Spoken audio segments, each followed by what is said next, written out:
Hello everyone, very good morning. Am I audible? Yes, sir. Okay. Yes, sir. So Morning, sir. yes, very good morning. Any doubt in the previous lecture? Anyone has any doubt? Kindly ask. और I hope everything is clear, crystal clear हो गया होगा आपको सब चीजें, ठीक है। जो भी आपके पहले जब आपने पढ़ा होगा और जो भी बैकलॉग्स होंगे आपके दिमाग के अंदर, ठीक है, दिमाग के अंदर भी बैकलॉग्स क्रिएट हो जाते हैं कि भाई कोई चीज समझ में नहीं आती है तो वो अटकी रह जाती है, ठीक है। वो सब चीजें टूटे होंगे, कुछ मिथ्स होंगे आपके पास, वो मिथ्स भी आपके ब्रेक हुए होंगे। Just give me a second.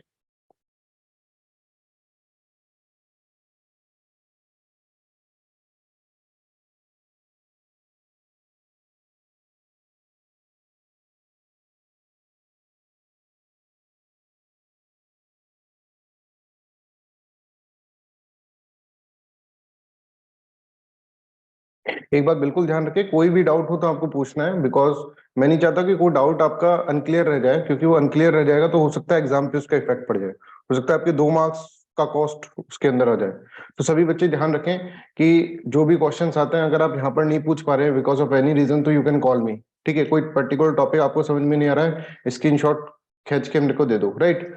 तो फिर मैं उसको सॉर्ट आउट कर दूंगा, आपको खुद कॉल कर लूंगा या फिर जैसे भी होगा मैसेज के थ्रू अपन इसको सॉर्ट आउट कर लेंगे। तो बट प्लीज आस्क, है ना। ऐसा नहीं जरूरी नहीं क्लास में आप पूछें, हो सकता है क्लास के बाहर भी आप पूछ लें, ठीक है। थोड़ा बहुत रिसर्च खुद भी कर सकते हो कि गूगल करके देख लिया, छोटी मोटी चीजें तो वैसे तुम भी कर सकते हो। अदरवाइज तुम्हारे पास टाइम नहीं है तो you can directly message it to me कि मुझे को मैसेज कर दीजिए, I will sort it out, right. But आपको उसके लिए मैसेज तो करना ही पड़ेगा एटलीस्ट, राइट। तो चलिए, इंडियन काउंसिल एक्ट हमको पढ़ना है 1919 तक, 1919 वाला।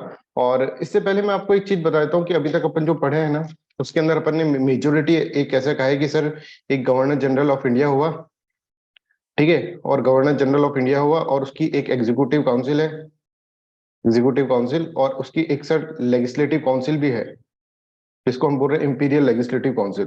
पर सर ये एग्जीक्यूटिव काउंसिल जो है दैट इज मोर पावरफुल, ये ज्यादा पावरफुल है, मोर पावरफुल है, और जानबूझ के इसको पावरफुल रखा गया है, ठीक है। एग्जीक्यूटिव काउंसिल के अंदर जानबूझ के पावरफुल रखा गया है। तो अब इतनी पावरफुल चीज है एग्जीक्यूटिव काउंसिल, तो इसके अंदर इंडियंस तो थे नहीं, पहले स्टार्टिंग में देखेंगे अपन, इंडियंस तो थे। 1909 के अंदर इसके अंदर एक इंडियन डाला गया, ठीक है। बताओ क्या नाम था उस इंडियन का, anybody in the class. Satyendra हाँ, प्रसाद जो सत्य सिन्हा। बोलता था, है ना, सत्येंद्र प्रसाद, ऐसे याद हो जाएगा, सत्येंद्र प्रसाद जो था सिन्हा। यस, एसपीएस सत्येंद्र प्रसाद सिन्हा जो थे वो एग्जीक्यूटिव काउंसिल के अंदर डाले। तो मोर पावर, इतनी पावरफुल बॉडी के अंदर भी डाल रहे हैं 1909 के अंदर, यू नो द रीजन, जिससे कि वो लोग क्या कर सके, मॉडरेट्स को पुश कर सके, है ना, कैरेक्टरिस्टिक पॉलिसी अगेन। अच्छा चलो ठीक है, एग्जीक्यूटिव काउंसिल पावरफुल है और उसके अंदर ही पावर ये रखना चाहते हैं, power centre executive council. Legislative council जिसके अंदर इलेक्टेड मेंबर्स भी आने लग गए हैं, ठीक है। पहले देखिए 1992 में इनडायरेक्टली इलेक्टेड आते थे, कि बॉडीज होती थी, बॉडीज के अंदर से इलेक्ट होते थे, राइट। यहाँ पर इलेक्टेड मेंबर्स भी आने लगे हैं लेजिस्लेटिव काउंसिल के अंदर, तो इसके अंदर पावर सबसे कम इनको रखनी पड़ेगी, कम पावर, समझ में आ रहा है, कम पावर जल्द। और हमारी जो डिमांड होगी, इंडियन नेशनल कांग्रेस की एक डिमांड होगी, एक तो ये कि रिप्रेजेंटेशन ज्यादा से ज्यादा बढ़ाए, ज्यादा से ज्यादा इलेक्टेड लोगों को लाएं सिस्टम के अंदर, ठीक है। ज्यादा से ज्यादा आप देखिए रिप्रेजेंटेशन बढ़ाएं, इंडियंस को का लोकल जो है जो रिप्रेजेंटेशन है वो ज्यादा से ज्यादा करें। दूसरा ये है कि भाई ये जो लेजिस्लेटिव काउंसिल है इसको इतना पावरलेस काहे बना दे रहे हो। पहले तो इसको पास बजट डिस्कस करने की भी पावर नहीं थी, है ना। आप याद करो 1861 के अंदर बजट डिस्कस भी नहीं कर सकता, फिर 1892 में कहा कि बजट डिस्कस तो कर लेना भैया, पर तू सप्लीमेंट्री क्वेश्चन नहीं पूछ सकता, राइट। ऐसा है, इसके ऊपर कोई चेक एंड बैलेंसेस कैसे क्रिएट करे भाई एग्जीक्यूटिव के ऊपर। तो एग्जीक्यूटिव तो अक्रांता बन जाएंगे, डिक्टेटर बन जाएंगे, टोटलिटेरियन बन जाएंगे, आर्बिट्री बन जाएंगे। तो इनको कैसे भाई, पार्लियामेंट्री सिस्टम का सबसे बेसिक रूल जो है ना, executive are responsible for legislature, ये बेसिक रूल है, और basic rule of parliament is not following in this one. Britain के अंदर जाकर देखो, वहां की पार्लियामेंट में तो पूरे एग्जीक्यूटिव के ऊपर चढ़ के बैठे रहते हैं लेजिस्लेचर्स। और यहाँ की पार्लियामेंट, जो पार्लियामेंट टाइप की जो चीज लग रही है, वो पार्लियामेंट की 1 इंच भी नहीं थी, बिकॉज यहाँ पर बेसिक प्रिंसिपल जो है पार्लियामेंट का कि executives are responsible for legislature, ऐसा करना है। अब इनकी हालत खराब हो जा रही है गवर्नमेंट की, ब्रिटिश गवर्नमेंट की, यार ये लोग तो है ना डिमांड पे डिमांड किए जा रहे हैं, अब हम क्या करें, है ना। इनको कैसे हम पावर दे दें इनको तो दिक्कत, नहीं दे तो दिक्कत। तो ये सोचेंगे यार क्या करा जाए इसके अंदर, क्या करा जाए, इस तरह का इसमें सोचेंगे। अच्छा ये सब चीजें सेंटर में चल रहा है, centre, I hope this is clear, this is in the centre. अच्छा प्रोविंस के अंदर क्या चल रहा है बच्चों, प्रोविंस के अंदर क्या है, एक गवर्नर, एक गवर्नर है, जैसे गवर्नर ऑफ मद्रास बॉम्बे मैंने आपको पढ़ाया था, उसके पास भी दो चीजें, एक एग्जीक्यूटिव काउंसिल है, उसकी भी एग्जीक्यूटिव काउंसिल है, और वहां पे भी क्या है, वहां पे भी प्रोविंस के अंदर भी आप देखेंगे तो प्रोविंस के अंदर भी लेजिस्लेटिव काउंसिल है। लेजिस्लेटिव काउंसिल के अंदर कुछ काउंसिल ऑफ मिनिस्टर भी होंगे, है ना, काउंसिल ऑफ मिनिस्टर, इस काउंसिल में से काउंसिल ऑफ मिनिस्टर भी है, ठीक है, इनमें से कुछ लोग काउंसिल ऑफ मिनिस्टर, तो काउंसिल ऑफ मिनिस्टर और एग्जीक्यूटिव वैसे उस तरह का सिस्टम है, ठीक है। इंडियन यहाँ पर हम देखेंगे प्रोविंस की लेजिस्लेटिव असेंबली हो गया ये, तो ऐसे सिस्टम इसके अंदर, पर यहाँ पे भी क्या है, यहाँ पे भी पावर जो है वो कम कर रखी है, पावर इज लेस। तो डिमांड यही उठा रहे हैं हम बेसिकली कि हमें पावर चाहिए, है ना, क्योंकि इसके अंदर इलेक्टेड लोग भी आने लग गए हैं। अब इलेक्टेड लोग आने लग गए हैं तो हमको पावर चाहिए अच्छी वाली, जिससे कि उनका से हो, उनका से बढ़े। अब हम सिर्फ और सिर्फ बोल के और इसमें भी एक ही क्वेश्चन पूछे और फिर वोटिंग राइट्स भी नहीं हो, ये भी नहीं हो, ये सब नहीं चलेगा साहब। इसको ज्यादा से ज्यादा पावरफुल करोगे तभी तो जाकर इसको कंट्रोल करोगे। तो स्टेट में भी ऐसा चक्कर चल रहा था, और प्रोविंसेस, स्टेट को पहले प्रोविंस बोलते हैं ना, प्रोविंसेस में भी ऐसा चल रहा था। और अगर आप देखेंगे तो प्रोविंसेस के अलावा अगर हम देखें सेंटर में भी इसी तरह की चीजें चल रही थी, हमारा दिमाग खराब हो रहा था। और तीसरी चीज, इन्होंने सेपरेट इलेक्टोरेट और लिया है, तो यूनिटी जो थी और कम्युनलिज्म जो था, यूनिटी जो थी वो डिक्रीज हो गई कि भाई अब यहाँ पर क्या क्लियर कट सेग्रीगेशन दिख रहा है, ये मुस्लिम वाले, ये हिंदू वाले, समझ आ रहा है। इस तरह से कम्युनलिज्म जो है उसके सीड डाले जा रहे हैं, और यही सब रीजन बनेंगे कि हम देखेंगे लास्ट के अंदर हमारा पार्टीशन हो जाता है, पाकिस्तान बन जाता है। कितनी बड़ी बात है, एक कंट्री को दो भागों में डिवाइड हो जाता है लास्ट में जाके। यही 1905 का जो स्वदेशी मूवमेंट था, राइट, ये जिसलिए होता कि बंगाल का जो पार्टीशन ये लोग कर रहे थे उसके अंदर कह रहे हैं कि मुस्लिम तुमको हम पहली बार एक नई प्रोविंस दे रहे हैं। तो ये जब चीजें दिमाग में आएगी तो प्रोविंस मिल सकता है, तो हमको क्या मिल सकता है, हमें कंट्री भी मिल सकता है, तो ये पाकिस्तान की तरफ लेड होगा। सब कुछ, ये सब मॉडर्न हिस्ट्री का पार्ट है ना, कि तुम्हें तुमको दिमाग के अंदर इसलिए डाल रहा हूँ, वहां पर जाओगे तब कनेक्ट कर पाओगे, ठीक है। यहाँ पर मैं बहुत सारी चीजें तुम्हारे दिमाग में डालूंगा, इंटरनेशनल रिलेशन से भी रिलेटेड चीजें, ठीक है, इससे भी रिलेटेड, तो वो सब चीजें आप कनेक्ट कर देंगे, है ना। एक इंटरनेशनल रिलेशंस आपको नहीं बोला है मैंने कि मैं पढ़ाऊंगा आपको, बट मैं आपको पढ़ा दूंगा वो, है ना, डोंट वरी। इंटरनेशनल रिलेशंस की प्रीलिम्स बेस्ड ऑर्गेनाइजेशंस और वो सब चीजें, वो सारी चीजें मैं आपको करवा दूंगा, राइट। तो I hope this is clear to everyone, यहाँ तक आप सबको क्लियर है। तो इंडियन काउंसिल एक्ट 1919 के अंदर ये पॉइंट्स आपको क्लियर है, तो इसको अपन इजीली समझ पाएंगे, ठीक है। हमने इसका बैकग्राउंड पढ़ लिया था कि बैकग्राउंड में क्या है, वर्ल्ड वॉर फर्स्ट चल रहा है, और वर्ल्ड वॉर फर्स्ट के साथ साथ आप देखेंगे लखनऊ पैक्ट वाज देयर, ठीक है, लखनऊ पैक्ट हो चुका है, होम रूल लीग्स बन रही है, तो ब्रिटिशर्स के ऊपर प्रेशर बन रहा है, ब्रिटिशर्स के ऊपर प्रेशर बन रहा है कि यार भाई वर्ल्ड वॉर फर्स्ट के अंदर जो हमने वादा करा था तुम लोगों से वो तो निभाना पड़ेगा। लखनऊ पैक्ट के अंदर ये लोग बिल्कुल कोजी कोजी हो रहे हैं, एक्सट्रीमिस्ट और जो मॉडरेट्स है वो बिल्कुल पास आ गए, ठीक है। हिंदू और मुस्लिम वापस यूनिटी हो गई, मंदिरों में से अजान निकल रही है, मस्जिदों में से हनुमान चालीसा निकल रही है, बोले इतनी यूनिटी, समझ में आ रहा है। ये सब पढ़ेंगे हम लखनऊ पैक्ट के अंदर, हिस्ट्री के अंदर। होम रूल लीग्स बन रही है, मोबिलाइजेशन हो रहा है, तगड़ा वाला मोबिलाइजेशन हो रहा है, सभी जो लोग हैं वो क्या है, वो नेशनल मूवमेंट के अंदर पार्टिसिपेट कर रहे हैं, सभी आजादी के परिंदे बन रहे हैं और उड़ रहे हैं। तो ये सब चीजें उनके ऊपर प्रेशर क्रिएट कर रही है ब्रिटिशर्स के ऊपर, और ब्रिटिशर्स सोचेंगे यार इनको थोड़ा शांत करना पड़ेगा, ब्रिटिश अपने बैग में से निकालेंगे, चलो लॉलीपॉप दे देते हैं इनको, है ना। तो अगेन क्या करेंगे, अगेन सीट्स बढ़ा देंगे, वही चीज सीट्स बढ़ा देंगे, और पावर भी बढ़ाएंगे कि भाई पावर किसी तरह से उस चीज की बढ़ाए। बट यहां पर एक चाल चल देंगे, दैट चाल इज नोन एज डायरकी। हम सुनिए कि dyarchy at province, province level मतलब स्टेट लेवल पे डायरकी किस तरह से इन्होंने इंट्रोड्यूस करी, है ना? तो डायरकी किस लेवल पे इन्होंने इंट्रोड्यूस करी, तो ये अपन इसके अंदर समझेंगे कि डायरकी का क्या लेवल ऑफ डायरकी क्या था, इस तरह से इन्होंने बताया।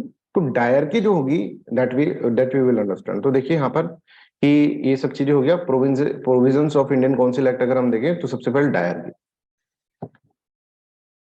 डायरकी के अंदर क्या है, डायरकी के अंदर वापस से एक डुअल गवर्नमेंट बनाने की कोशिश करी गई,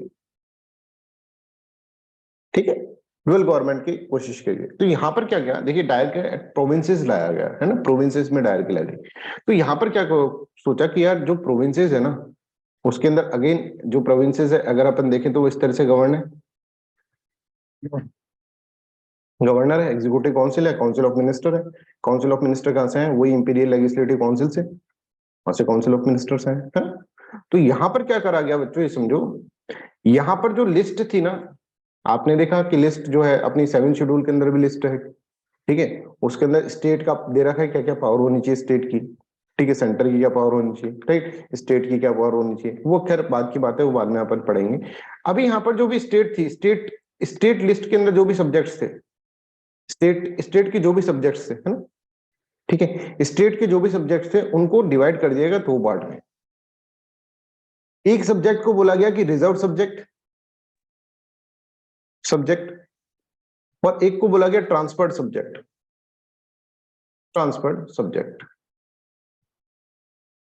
ठीक है, 2 चीज बोल देगी, है ना, क्या कहा गया कि भाई एक तो रिजर्व सब्जेक्ट है और एक ट्रांसफर्ड सब्जेक्ट है, ठीक है।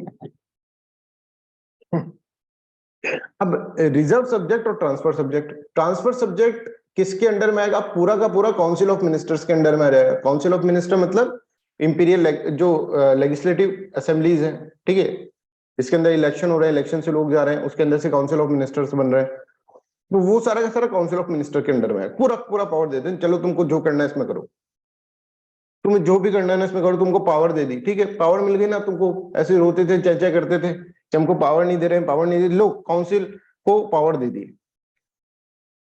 समझ में आ रहा, हमने देखा ना, हमने ये देखा था कि भाई गवर्नर है, प्रोविंसेस के अंदर गवर्नर है, गवर्नर के पास एक तो उसकी एग्जीक्यूटिव काउंसिल है और एक लेजिस्लेटिव काउंसिल है, और लेजिस्लेटिव काउंसिल को पावर ये लोग देते नहीं थे, इन्होंने कहा लो लो पकड़ो पावर, पावर ले लो पूरी पूरी, दुनिया की जितनी सारी पावर है सब ले लो उसके अंदर, बट कुछ सब्जेक्ट्स पे ही तुमको पावर दी जाएगी, that subjects are known as transfer subject, ठीक है, समझ में, पावर ले लो पर कुछ सब्जेक्ट्स पे ही तुमको पावर दी जाएगी, और that subjects were known as transfer subject. Transfer subject के अंदर तुमको पूरे पावर है, तुम जो करना है कर लो। हमने पूछा सर ट्रांसफर सब्जेक्ट कौन सा है, लेजिस्लेटिव काउंसिल को पूरी पावर आ रही है, इसमें तुमको डिस्कशन करना है, वोटिंग करनी है, कुछ भी करो, बनाओ लॉ कानून जो भी बनाना है। अब देखो यहाँ पे कौन कौन सब्जेक्ट है ये समझो, और सर ये तो बड़ा सही चीज हो गया, पूरा पूरा दे दिया, अब सब्जेक्ट के नाम भी तो सुनो, public health, sir public health का तो झमेला है सर, ये तो रेस्पॉन्सिबिलिटी हो गई, पावर क्या हुई सर, पब्लिक हेल्थ, हेल्थ के अंदर क्या है कि लोगों को देना है कुछ, पैसा वाली चीज हो तो बताओ, पैसा वाली चीज लो पब्लिक वर्क्स, अरे सर फिर वही रेस्पॉन्सिबिलिटी वाली पब्लिक वर्क्स, डेवलपमेंट अथॉरिटीज वाली का कहानी को, पैसा वाला चाहिए, लो एजुकेशन, अरे सर, सर इसमें तो करना है, करेंगे ना इसमें तो काम करेंगे, ठीक है चलो सर कुछ तो मिला, चलो पब्लिक हेल्थ पे काम स्टार्ट करते हैं, पब्लिक हेल्थ के लिए पैसा चाहिए, चलो पैसा लेके आते हैं, अरे भाई पैसा कहां से आएगा, कहां से आएगा पैसा, फाइनेंस से, finance is under hand of reserve subject.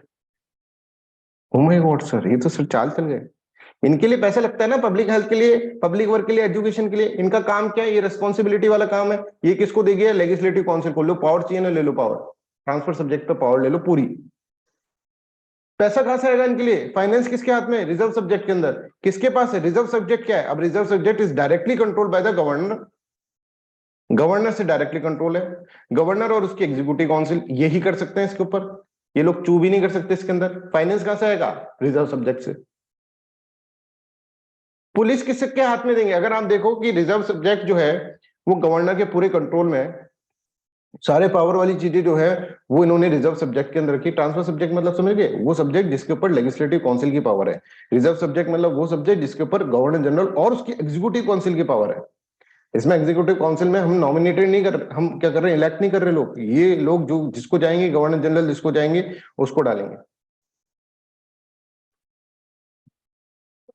I hope this is clear, मतलब उनके ही बंदे बैठे हैं यहाँ पे सारे, तो रिजर्व सब्जेक्ट किसके हाथ।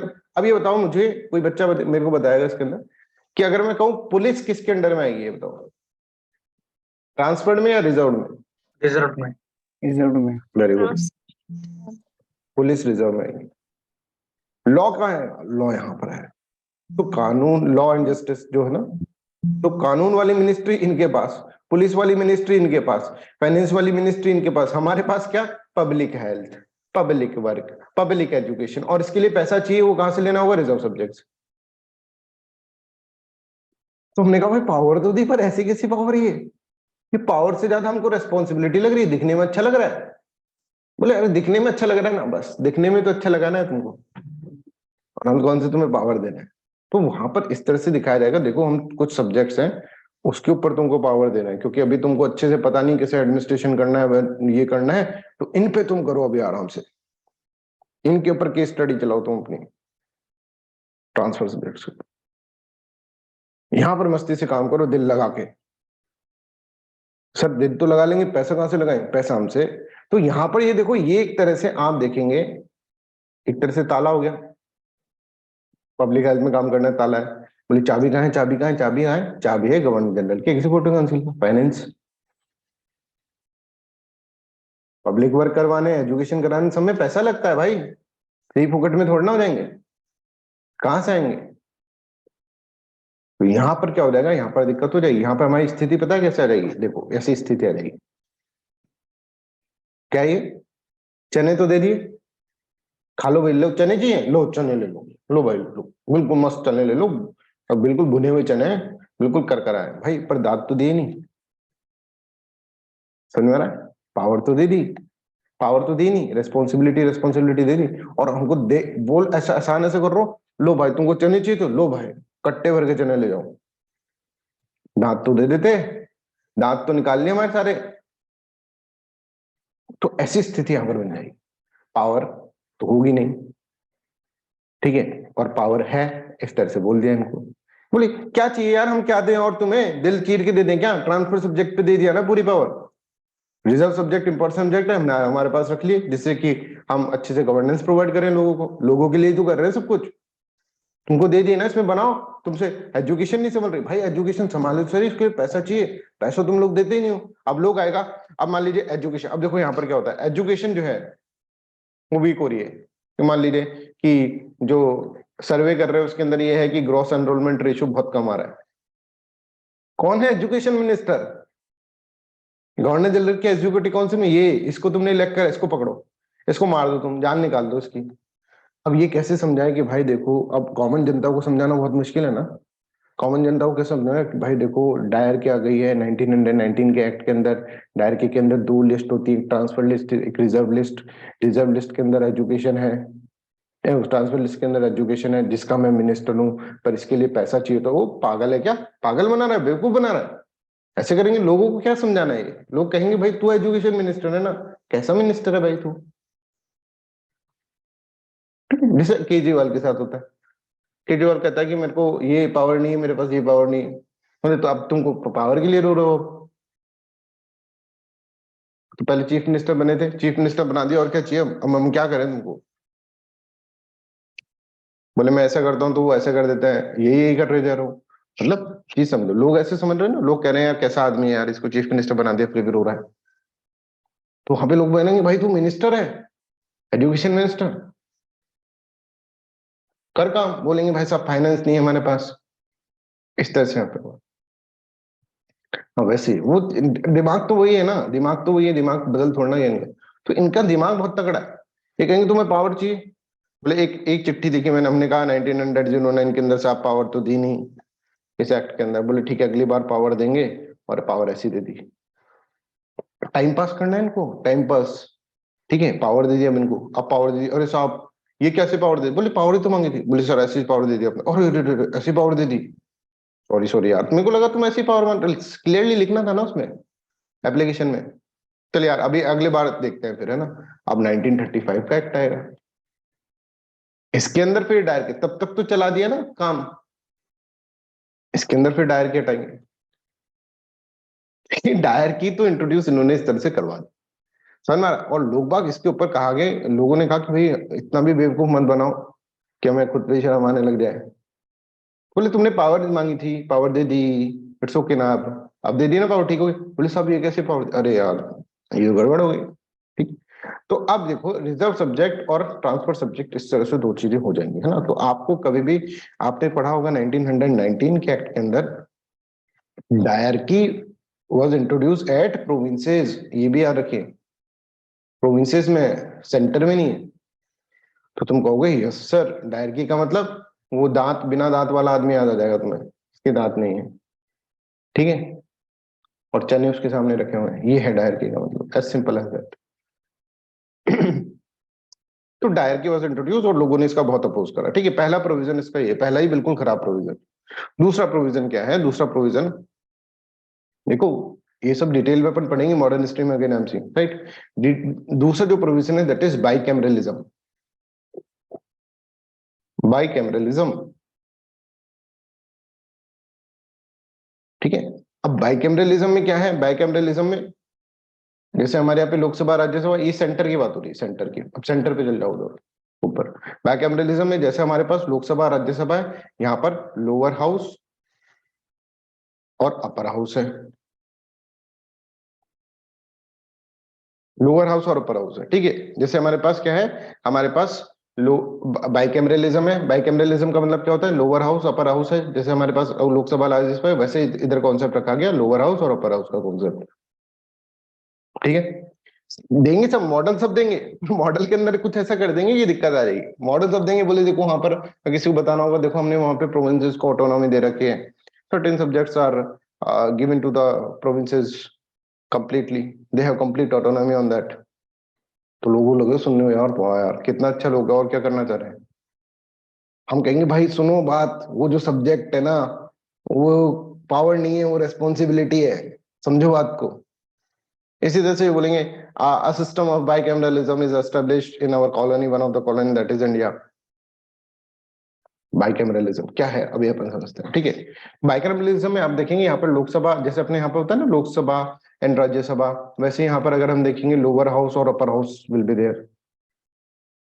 इसको बोलेंगे लेजिस्लेचर असेंबली, ठीक है। यहाँ पे इसको लेजिस्लेचर असेंबली बोल रहे हैं ना, हम अपने स्टेट के को लेजिस्लेचर, पर यहाँ पर ये लोग लेजिस्लेचर असेंबली, हमारे यहाँ पे 5 साल का है, यहाँ पर 3 साल का है। काउंसिल ऑफ स्टेट इसमें 5 इयर्स का है, समझ में आ रहा है? काउंसिल ऑफ स्टेट इसमें 5 ईयर। अब आपको अगर ये बताऊं मैं कि आपको ये पता करना है कि कैसे आप गलती करते हैं। एक आपको देखो एक एक्सपेरिमेंट करके बताते हैं, शायद वो एक्सपेरिमेंट सक्सेसफुल हो। एक स्टूडेंट को पकड़ा, कोई भी स्टूडेंट वॉलंटरी करना चाहता है। Devyani, Devyani are you there? Devyani, yes sir. है ना? अब मैं तुमको एक क्वेश्चन पूछूंगा, जल्दी जल्दी आंसर देना देवयानी, ठीक है?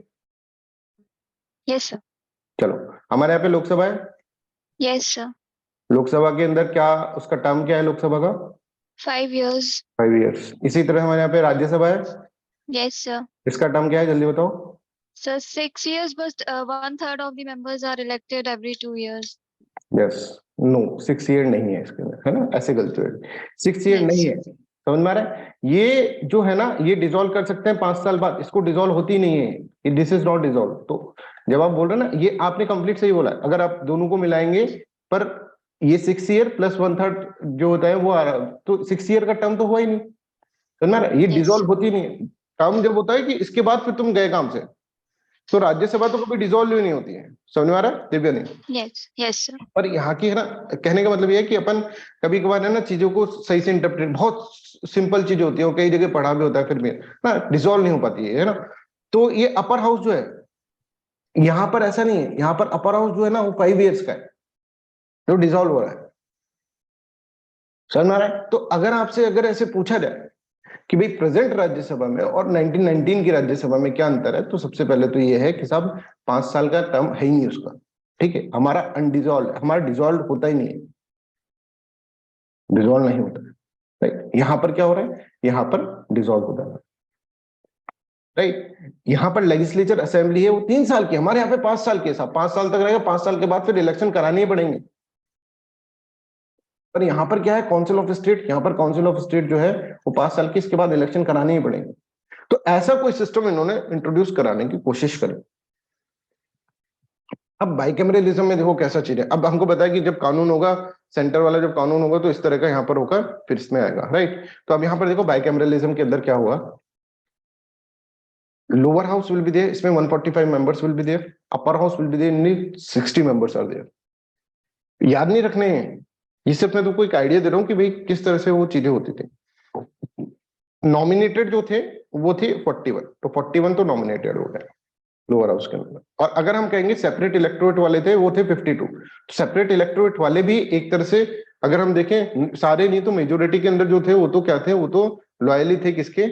ब्रिटिशर्स के, ठीक है। तो 41 प्लस ये लोग भी इनके साथ, प्लस अपर हाउस अगर देखें, अपर हाउस के अंदर 24 नॉमिनेटेड थे, 24 के 24 ये लोग आ जाएंगे। तो हमारे पास देखें अगर हम देखें 24 प्लस 41 प्लस 52, ठीक है, प्लस इसके अंदर से इलेक्टेड, जो इलेक्टेड हो रहे हैं यहाँ पर भी, ठीक है, यहाँ पे भी इलेक्टेड है, इसके अंदर भी होंगे कुछ किसके, सेपरेट इलेक्टोरेट वाले, है ना। पर हम कहें कि भाई सेपरेट इलेक्टोरेट वाले में से कुछ लोग आ गए, मान लो 25 लोग यहाँ पर आ गए, 25 लोग यहाँ पर आ गए, समझ में आ रहा है? फिर इलेक्टेड में से भी कुछ लोग तो लॉयल्स होंगे ब्रिटिशर्स। तो अगर हम देखें तो ऑफिशियल मेजोरिटी तो इनके पास ही रहती थी। अगर कोई लॉ पास करवाना होगा इसके अंदर से तो ऑफिशियल मेजोरिटी तो इनके पास ही रह रही है बाइकैमरलिज्म के अंदर, समझ में आ रहा है? मेजोरिटी हमेशा ही अपने पास रखेंगे, ये बनाएंगे ऐसा सिस्टम कि मेजोरिटी हमारे पास की, कोई भी बिल ये पास करवा सकते हैं।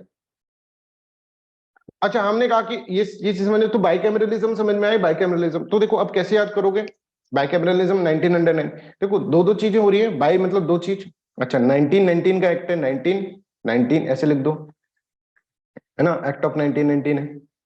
1919 में एक चीज हो रही है, reserve subject and transfer subject, ऐसे हो रहा। तो देखो ये 1919 इस तरह से हो रहा है, 1919 तो रिजर्व सब्जेक्ट तो मतलब डिवाइड हो रहा है। तो पहला चीज क्या होगा, डायर की, डायर की वानी भी दो होता है, 1919 डायर की। बाइकैमरलिज्म में भी मतलब दो आ रहा है, बाई 1919 बाई, है ना। तो इस तरह से इसमें भी डिवीजन हो रहा है उसके अंदर। तो ये जो भी है डायरकी एट प्रोविंस बाइकैम, पर ये याद रखना डायरकी एट प्रोविंस, यहाँ पे कभी कभार फंसा देते हैं आपको bicameralism. I hope this is clear. यहां तक किसी को भी डाउट है तो प्लीज आस्क। अब बोला गया कि साहब एक चीज तो है सर, पर सर हमको है ना, आपने है ना 1892 के अंदर बताया था कि कोई राइट नहीं था कि फाइनेंस के ऊपर कुछ बोले, बजट के ऊपर कुछ क्वेश्चन पूछे और इसके ऊपर वोटिंग। क्या अब इनको अधिकार दे दिया है वोटिंग का? हाँ दे दिया है, पर आधा अधूरा सा अधिकार दिया। तो 1919 में क्या होगा, थोड़ी सी पावर लेजिस्लेचर की और बढ़ाई जाएगी, ठीक है। अब देखिए, legislature could ask questions and also vote a part of the budget. एक पार्ट जो है ना बजट का, कंप्लीट बजट पे वोट नहीं कर सकते थे, एक पार्ट पे बजट पे वोट कर सकते थे। Only 25% of budget was subject to vote. तो लेजिस्लेचर की पावर बढ़ाई। पहले तो भाई साहब क्वेश्चन भी नहीं पूछ सकते थे, है ना, याद करो 1861 का। फिर 1892 में क्वेश्चन तो पूछ सकते थे, पर एक क्वेश्चन पूछ सकते थे, सप्लीमेंट्री क्वेश्चन, पर वोट नहीं कर सकते। 1919 आते आते क्वेश्चन भी पूछ सकते हो, वोट भी कर सकते हो, पर वोट क्या है तुम अगर देखेंगे 25% जो है इसके अंदर। अब bill has to be passed in both houses before it become a law. दोनों हाउसेस में पास होगा, सेंट्रल लेजिस्लेटिव असेंबली के अंदर, प्रोविंस सॉरी ये जो होगा लोकसभा के अंदर और राज्यसभा के अंदर। सेंटर का बात कर रहे हैं। There were three measures. अब देखिए कभी भी डेडलॉक हो जाता है, मान लीजिए कुछ बोलता है लोकसभा, कुछ बोलता है राज्यसभा, कुछ बोलता है ना। हमारे यहाँ पे भी डेडलॉक हो जाता है ना, राज्यसभा और लोकसभा। अब कैसे पास हो, जब दोनों में से पास होगा तभी जाकर बिल बनेगा। तो इसके लिए कुछ ज्वाइंट कमिटीज थी, ज्वाइंट कमिटीज, ठीक है। जैसे हमारे यहाँ पे ज्वाइंट पार्लियामेंट्री कमिटीज, या राज्यसभा कहती है इस बिल को, डिमांड करती है इस बिल को जेपीसी के अंदर भेजो, है ना, जेपीसी में भेजो, डीपीसी में भेजो। आपने सुना होगा कभी, अब डिस्कशन तो कम रूकस होता है ज्यादा पार्लियामेंट के अंदर, ठीक है। तो वहां पर ज्वाइंट कमेटी में भेजो इसको, ज्वाइंट कमेटी, किसान बिल है इसको कमेटी के पास भेज दो। कमेटी के पास मतलब जो कमेटी अच्छे से देखेगी उसको बताएंगे, कमेटी पॉलिटी में ही बताएंगे क्या होता है। ज्वाइंट कमिटीज होती थी, ज्वाइंट कॉन्फ्रेंसेस होती थी, जिसके अंदर दोनों के मेंबर्स बैठे होते थे और आपस में डिस्कस करके कर रहे हैं। ज्वाइंट सिटिंग्स भी होती थी अगर डेडलॉक हो जाता था, इस तरह के सिस्टम, ठीक है। इस तरह का यहाँ पर एक सिस्टम इसके अंदर बनाया है। अच्छा, अब देखिए जैसे हमारे यहाँ पर देखिए, governor general assent was required for any bill to become the law even if the both house have passed.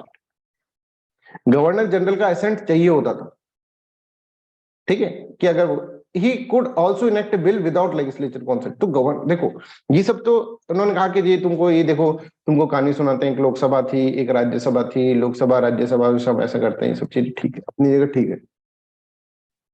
पर पावर तो वायसराय के पास ही रहेगी, पावर तो गवर्नर जनरल के पास ही रहेगी।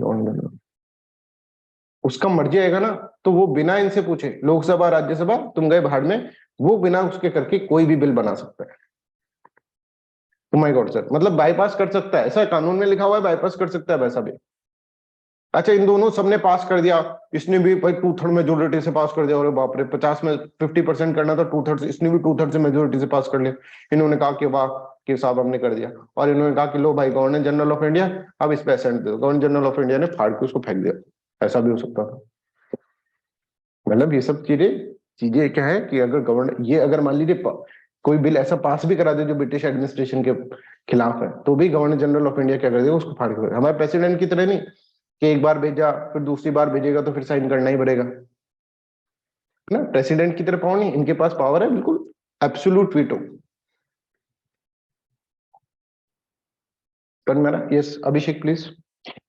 सर ये राज्यसभा और लोकसभा दोनों से बिल पास होने के बाद तो फिर ये वहां पे पहले अपने पार्लियामेंट भेजते होंगे ना, उसके हिसाब से फिर ये governor general of India decide करता होगा कि नहीं करना नहीं है। नहीं नहीं, अभी ये समझो कि 1858 जो था ना, 1858 के अंदर हम्म, ये सिस्टम ये हो गया था कि अपन यहाँ पर जो ये बन रहे हैं, ये वाला जो सिस्टम बन रहा है पार्लियामेंट और ये इसके अंदर ही बिल पास हो रहा है।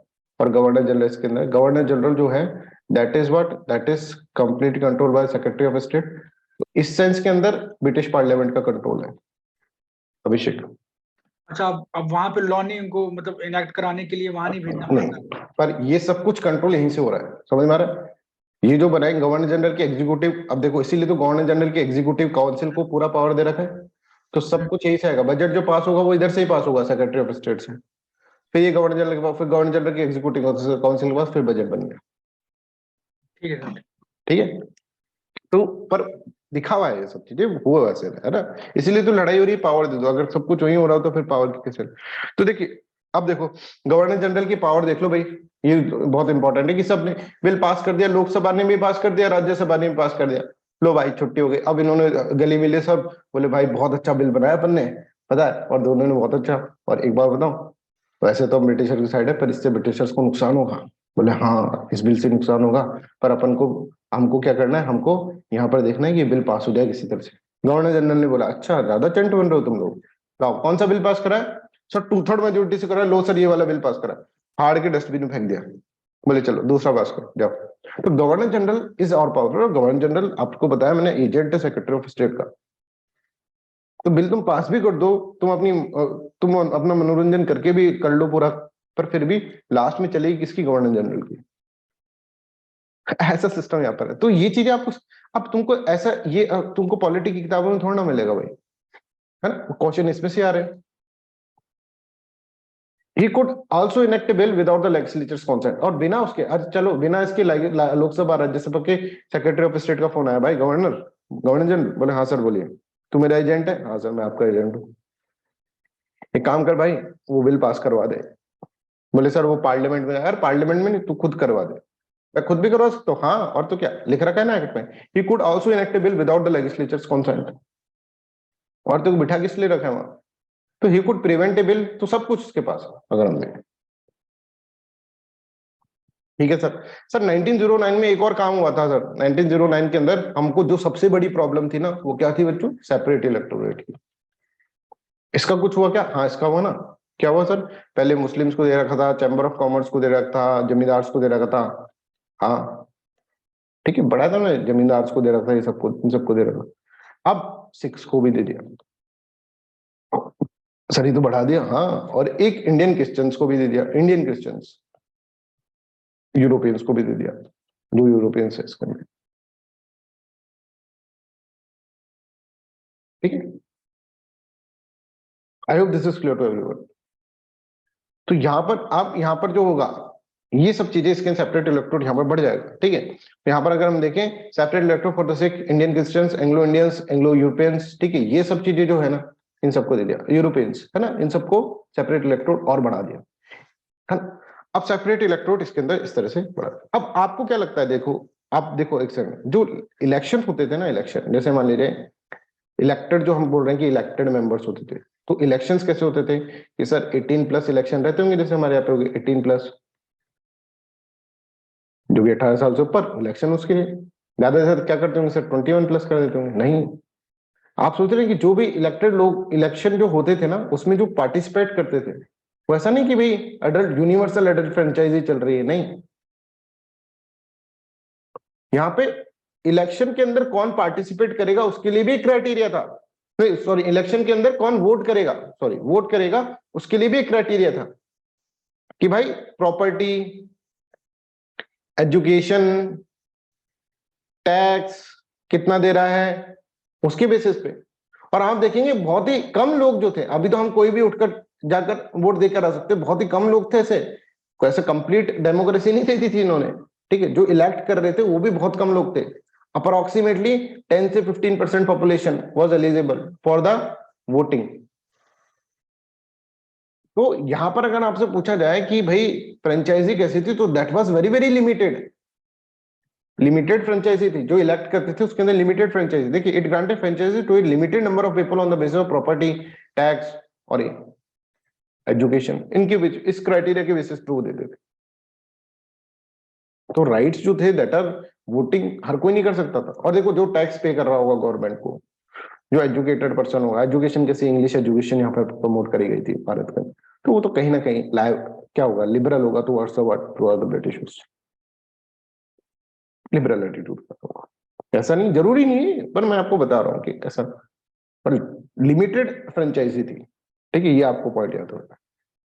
ऐसा नहीं, बहुत एजुकेटेड इंटेलेक्चुअल लोग जो थे ब्रिटिशर्स के खिलाफ भी थे, जिनको साफ साफ दिख रहा है भाई ड्रेन ऑफ वेल्थ और ये सब चीजें चल रहा है।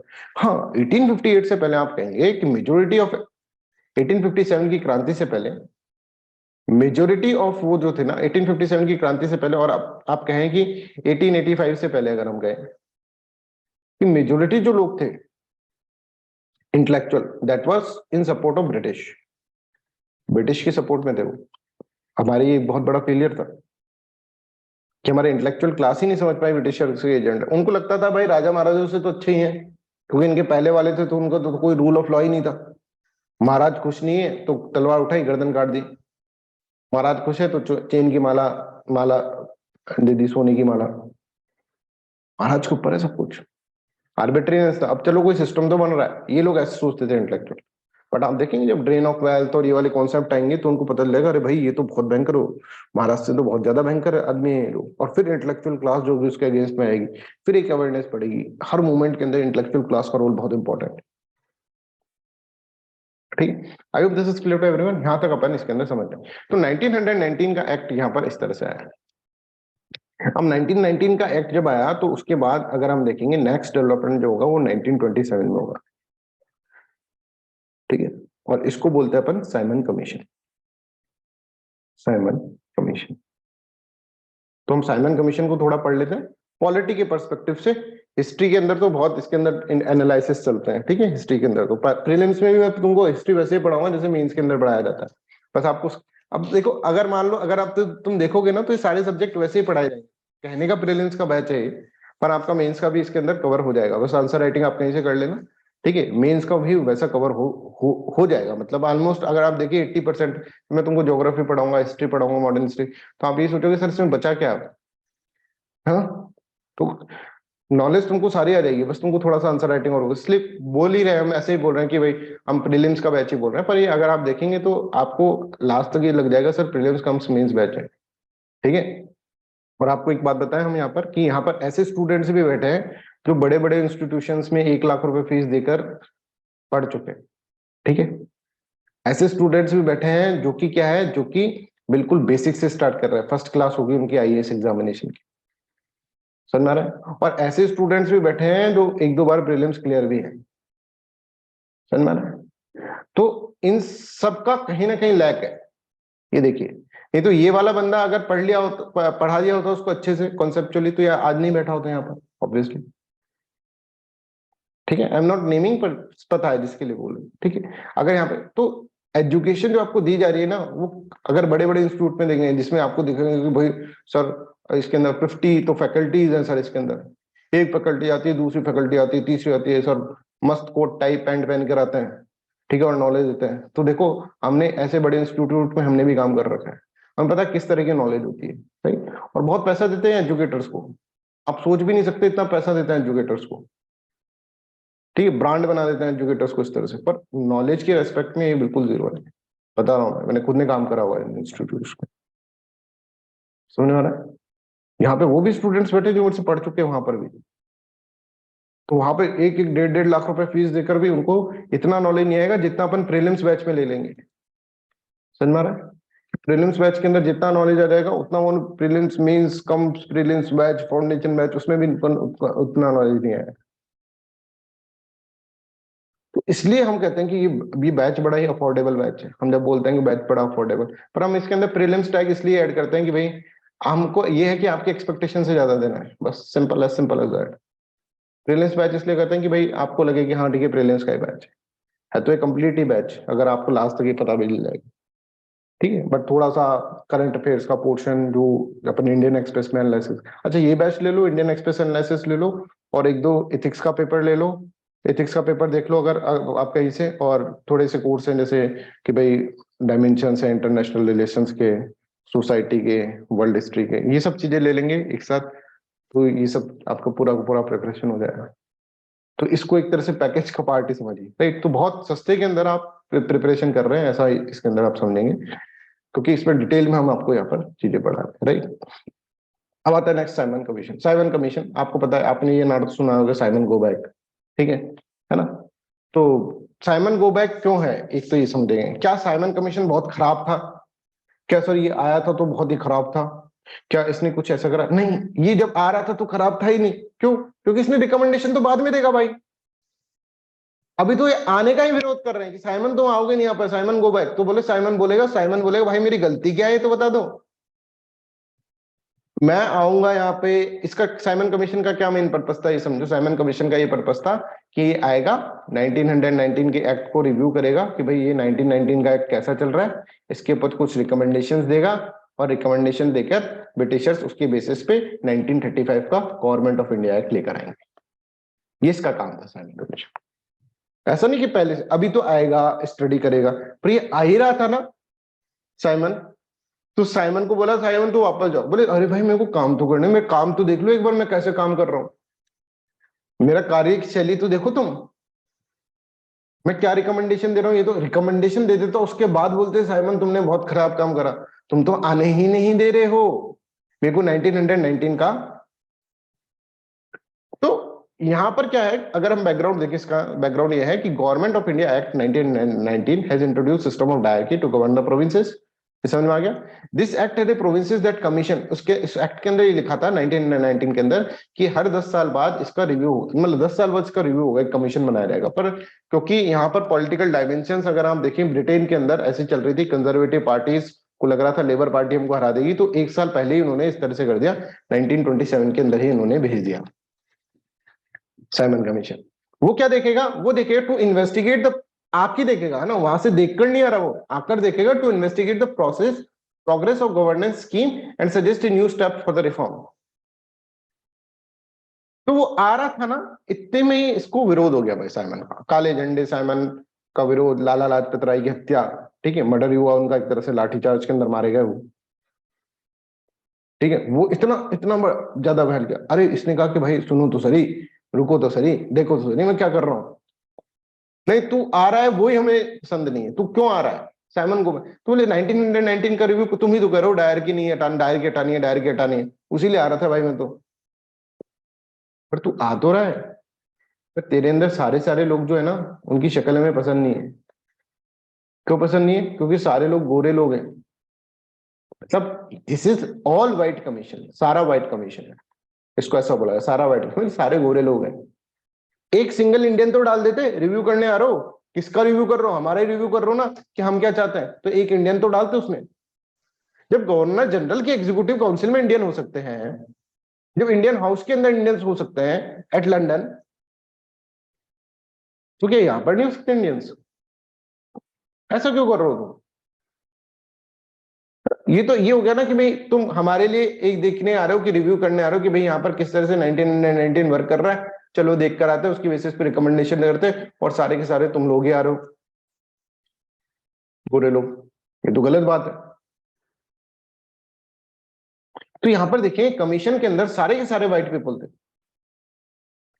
कोई सिंगल इंडियन मेंबर ही नहीं था। समझ में आ रहा है?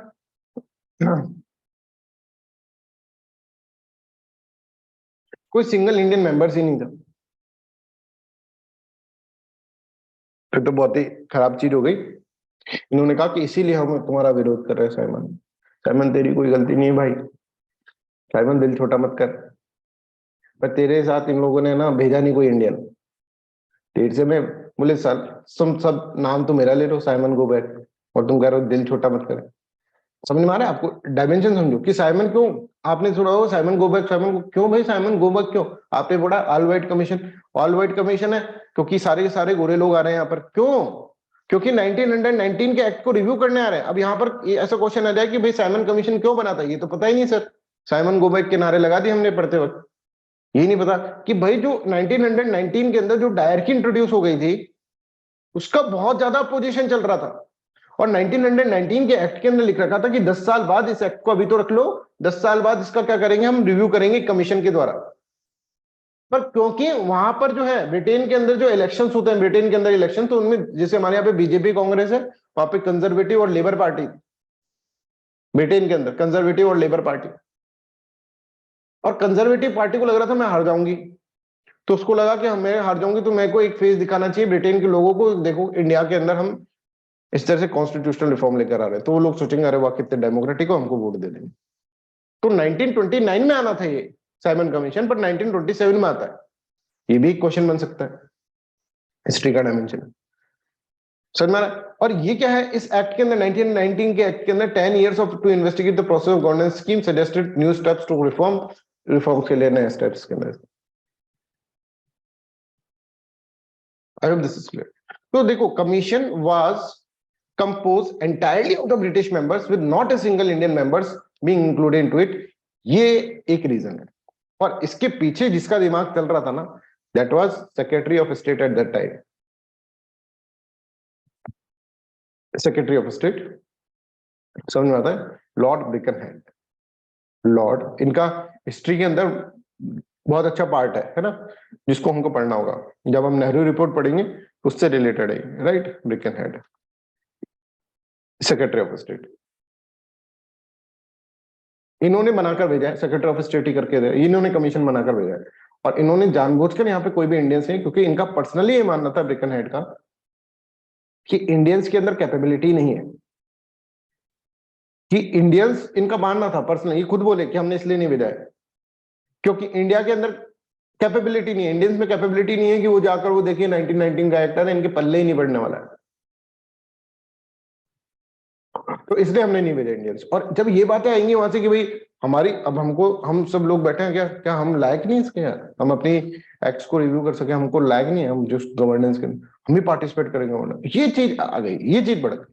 हो सकता था अगर ब्रिकनहेड ऐसे नहीं बोलते, बहुत सॉफ्टली लेते कि भाई अभी एक कमीशन भेज रहे हैं, उसके बाद फिर आप लोग रिव्यू करना, फिर उसकी रिकमेंडेशन ठीक होगी तो फिर हम कर लेंगे, ऐसा कुछ कह लेते। नहीं, उन्होंने सीधे बोले कि भाई इंडियंस तुम्हारे अंदर है ही नहीं, क्या नहीं, तुम्हारे अंदर है ही नहीं कि तुम रिव्यू कर सको, ये सब कैपेबिलिटी, पॉलिटी वाला दिमाग है ही तुम्हें, क्या करो तुम, चलो गाय भैंस चढ़ाओ, सांप के आगे बीन बजाओ, ऐसे नहीं बोला, पर मतलब बोला इस तरह का, राइट।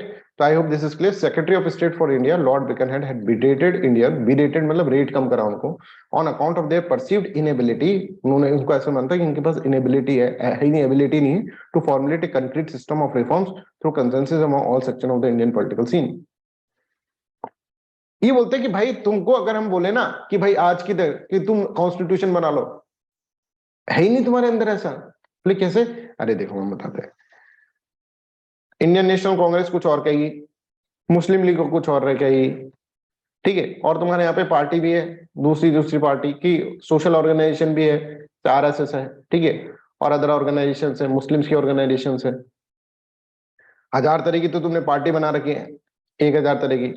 जब तुम कोई कॉन्स्टिट्यूशन बनाओगे तो ये कहेंगे नहीं नहीं हमको ये राइट चाहिए, बोलेगा नहीं नहीं हमको ये राइट चाहिए, कोई बोलेगा हमको पाकिस्तान चाहिए, कोई बोलेगा ये चाहिए, कोई बोलेगा वो चाहिए, क्या करोगे फिर?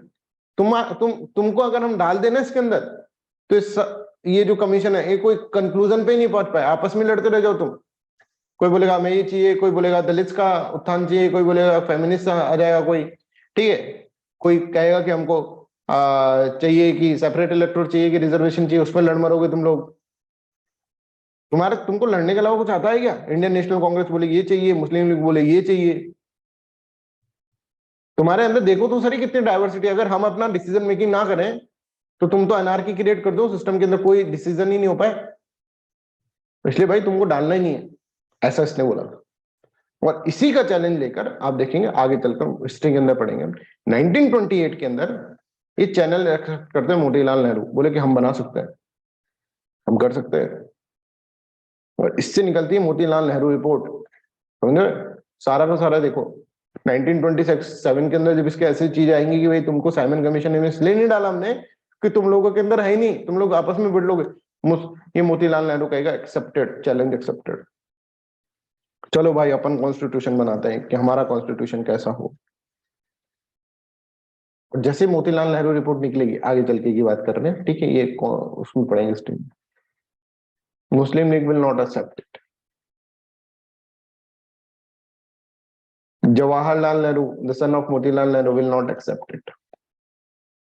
Subhash Chandra Bose will not accept it within the Congress also. ठीक है, जो जो वो थे जो रिजर्वेशन दलित वाले लोग हैं वो एक्सेप्ट नहीं करेंगे इसको, और मोतीलाल नेहरू पकड़ लेंगे माथा, बोलेंगे अब बात तो ब्रेकन हैंड तुम सही कह रहे हो, सही कह रहे थे, बोले यही तो समझा रहे हैं तुमको, तुम लोग बनाने के लायक हो क्या, तुम लोग आपस में लड़ मरोगे। तो यहाँ पे ये देख रहे हैं कि इतने सारे सेक्शंस हैं, देखिए इंडियन पॉलिटिकल सीन के अंदर, तो कोई कंसेंसस होगा ही नहीं, तो उनको इसलिए नहीं डाला हमने,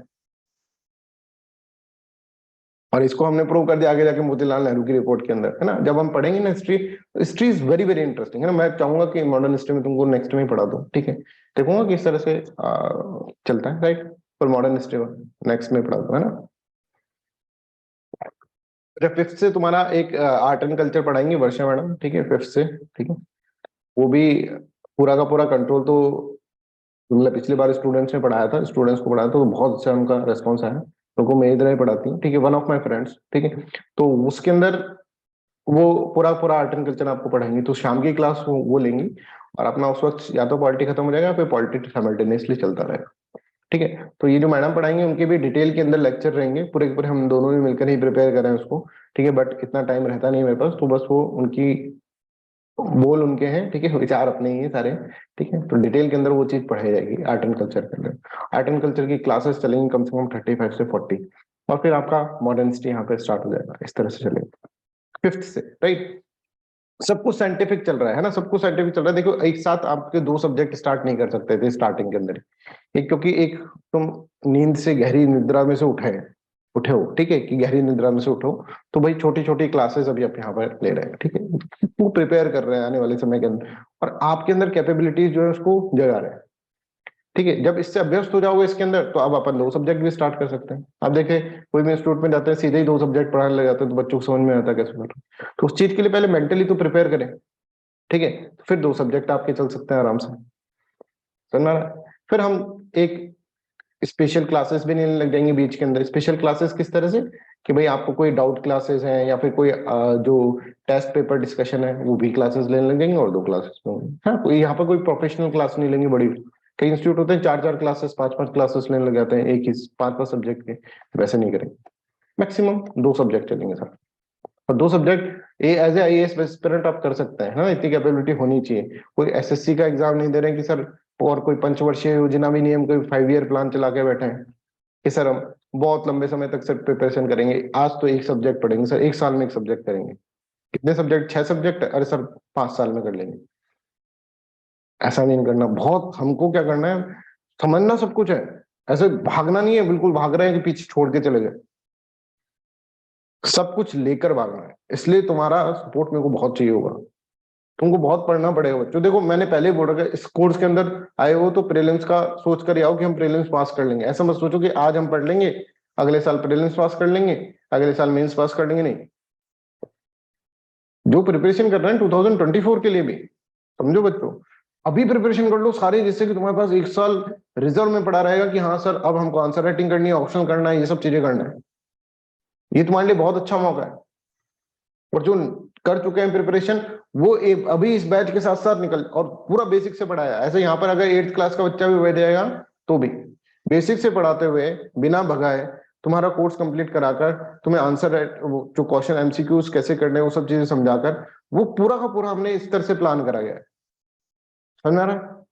और पूरा इसके पीछे पूरा बहुत इतने दिन से मैंने इतने पहले 1 महीने पहले अनाउंस कर दिया, तो उस 1 महीने तक हम क्या कर रहे हैं, यही चीज सोच रहे हैं कैसे कैसे तुमको बेस्ट दिया जाए, तो पूरा ही इसके अंदर रिसर्च चल रहा है कि किस तरह से आप करें, ठीक है। कई बच्चे बोलते हैं सर आपने 1 महीने पहले अनाउंस क्यों कर दिया? भाई 1 महीने पहले अनाउंस करेंगे तभी तो हम भी सीरियस होंगे, समझ में आ रहा है? हम भी तो सीरियस होंगे तभी तभी जाकर हमारे अंदर भी सीरियसनेस आएगी, हम भी इंसान ही हैं। उसके अंदर पूरा कि पिछली बार हमने करा तो उसमें क्या गलतियां रह गई थी, इस बार कैसे सुधारना है, वो सब एनालिसिस करके हमने इस बैच में, और ये बैच जैसे मैं देख रहा हूँ वैसे चल रहा है और चल जाएगा वैसे, तो तुम्हारे लिए बेस्ट बैच होगा। तुम्हारी लाइफ का अभी तक का जो भी इंस्टीट्यूट्स में पढ़ाया जा रहा है उसका बेस्ट बैच होगा आने वाले समय में, राइट? तो आपको बस इसमें मेहनत करनी है, ये मत समझना कि आपको आप रिलैक्स फील कर रहे हैं, ठीक है? नहीं, 5 बजे उठो, 11 बजे सो, 6 घंटे की नींद बहुत होगी, 11-12 बजे तक सो और पूरे टाइम प्रिपरेशन करो, पूरे टाइम प्रिपरेशन मोड में रहना चाहिए। जब पूरे टाइम प्रिपरेशन मोड के अंदर रहोगे तभी जाके सिलेक्शन होगा। भाई आईएएस का एग्जाम है, कोई क्लर्क लेवल का एग्जाम नहीं कर रहे हो आप, समझ लो पहले ही, तो सीरियस तो होना पड़ेगा आईएएस एग्जाम के अंदर, मेहनत तो करनी पड़ेगी। और नहीं कर सकते मेहनत कि सर नहीं कर पा रहे हैं मेहनत, हाँ ये अलग है कि अगर आपको 2024-25 के अंदर देना है तो थोड़ा रिलैक्स हो सकते हो, इस साल ही देना है उनको तो ऑन द टोस रहना है। 2024-25 के लिए है कि थोड़ा बहुत रिलैक्स हो सकते हो, आप पढ़ लिया, रिकॉर्डेड क्लासेस से कर लिया कवर, इस तरह से कर लिया है, राइट? पर जिसको क्या है कि भाई इसी साल हमको सिर्फ क्लियर करना है, और जो है कि जो यही काम कर रहा है कि भाई हमको प्रिपरेशन ही कर रहे हैं सर हम, तो उनको तो ऑन द टोस रहना ही पड़ेगा, समझ में आ रहा है? तो इस तरह से आप यहाँ पर देखेंगे ये चीजें यहाँ पे, तो मतलब मेरे को आपकी तरफ से बिल्कुल 100% कमिटमेंट चाहिए, तभी जाकर चीजें हो पाएंगी। अभी स्टार्टिंग की क्लास में बोलेंगे, है ना, 5-10 दिन ही बोलेंगे ऐसी चीजें जो बार बार मैं आपको बोला जा रहा है ये चीजें, ठीक है? उसके बाद बोलेंगे नहीं, उसके बाद तुम अपने हिसाब से चलो, उसके बाद फिर तुमको मोटिवेट थोड़ा ना करेंगे, फिर पढ़ाने में लगेंगे पूरा। फिर स्टार्टिंग में जरूरी होता है डायरेक्शन देना कि हाँ भाई एक फेज के अंदर, नए फेज के अंदर हम एंटर कर गए, हमको बहुत डेडिकेटली करना पड़ेगा सब कुछ काम, that is very important. So this act had a provision that a commissions would be appointed after 10 years to investigate the process of governance, और 1927 के अंदर आया, और इसको स्टैच्यू इंडियन स्टैट्यूटरी कमीशंस भी बोलते हैं, आईएससी ये भी हो गया, ऑल वाइट कमीशन भी इसको बोला गया, इसको साइमन कमीशन भी बोला गया, किसी कई नाम है इसके। तो कहीं इंडियन स्टैट्यूटरी कमीशन आया, तुमको सोचे यार ये तो पढ़ा है नहीं, साइमन कमीशन ही है, नामकरण भी इनके बहुत सारे होते हैं, समझ में आ रहा है? ऐसा भी हो सकता है 1927 में जो कमीशन आया था ये भी बोल सकता है, डेट भी याद रखना है,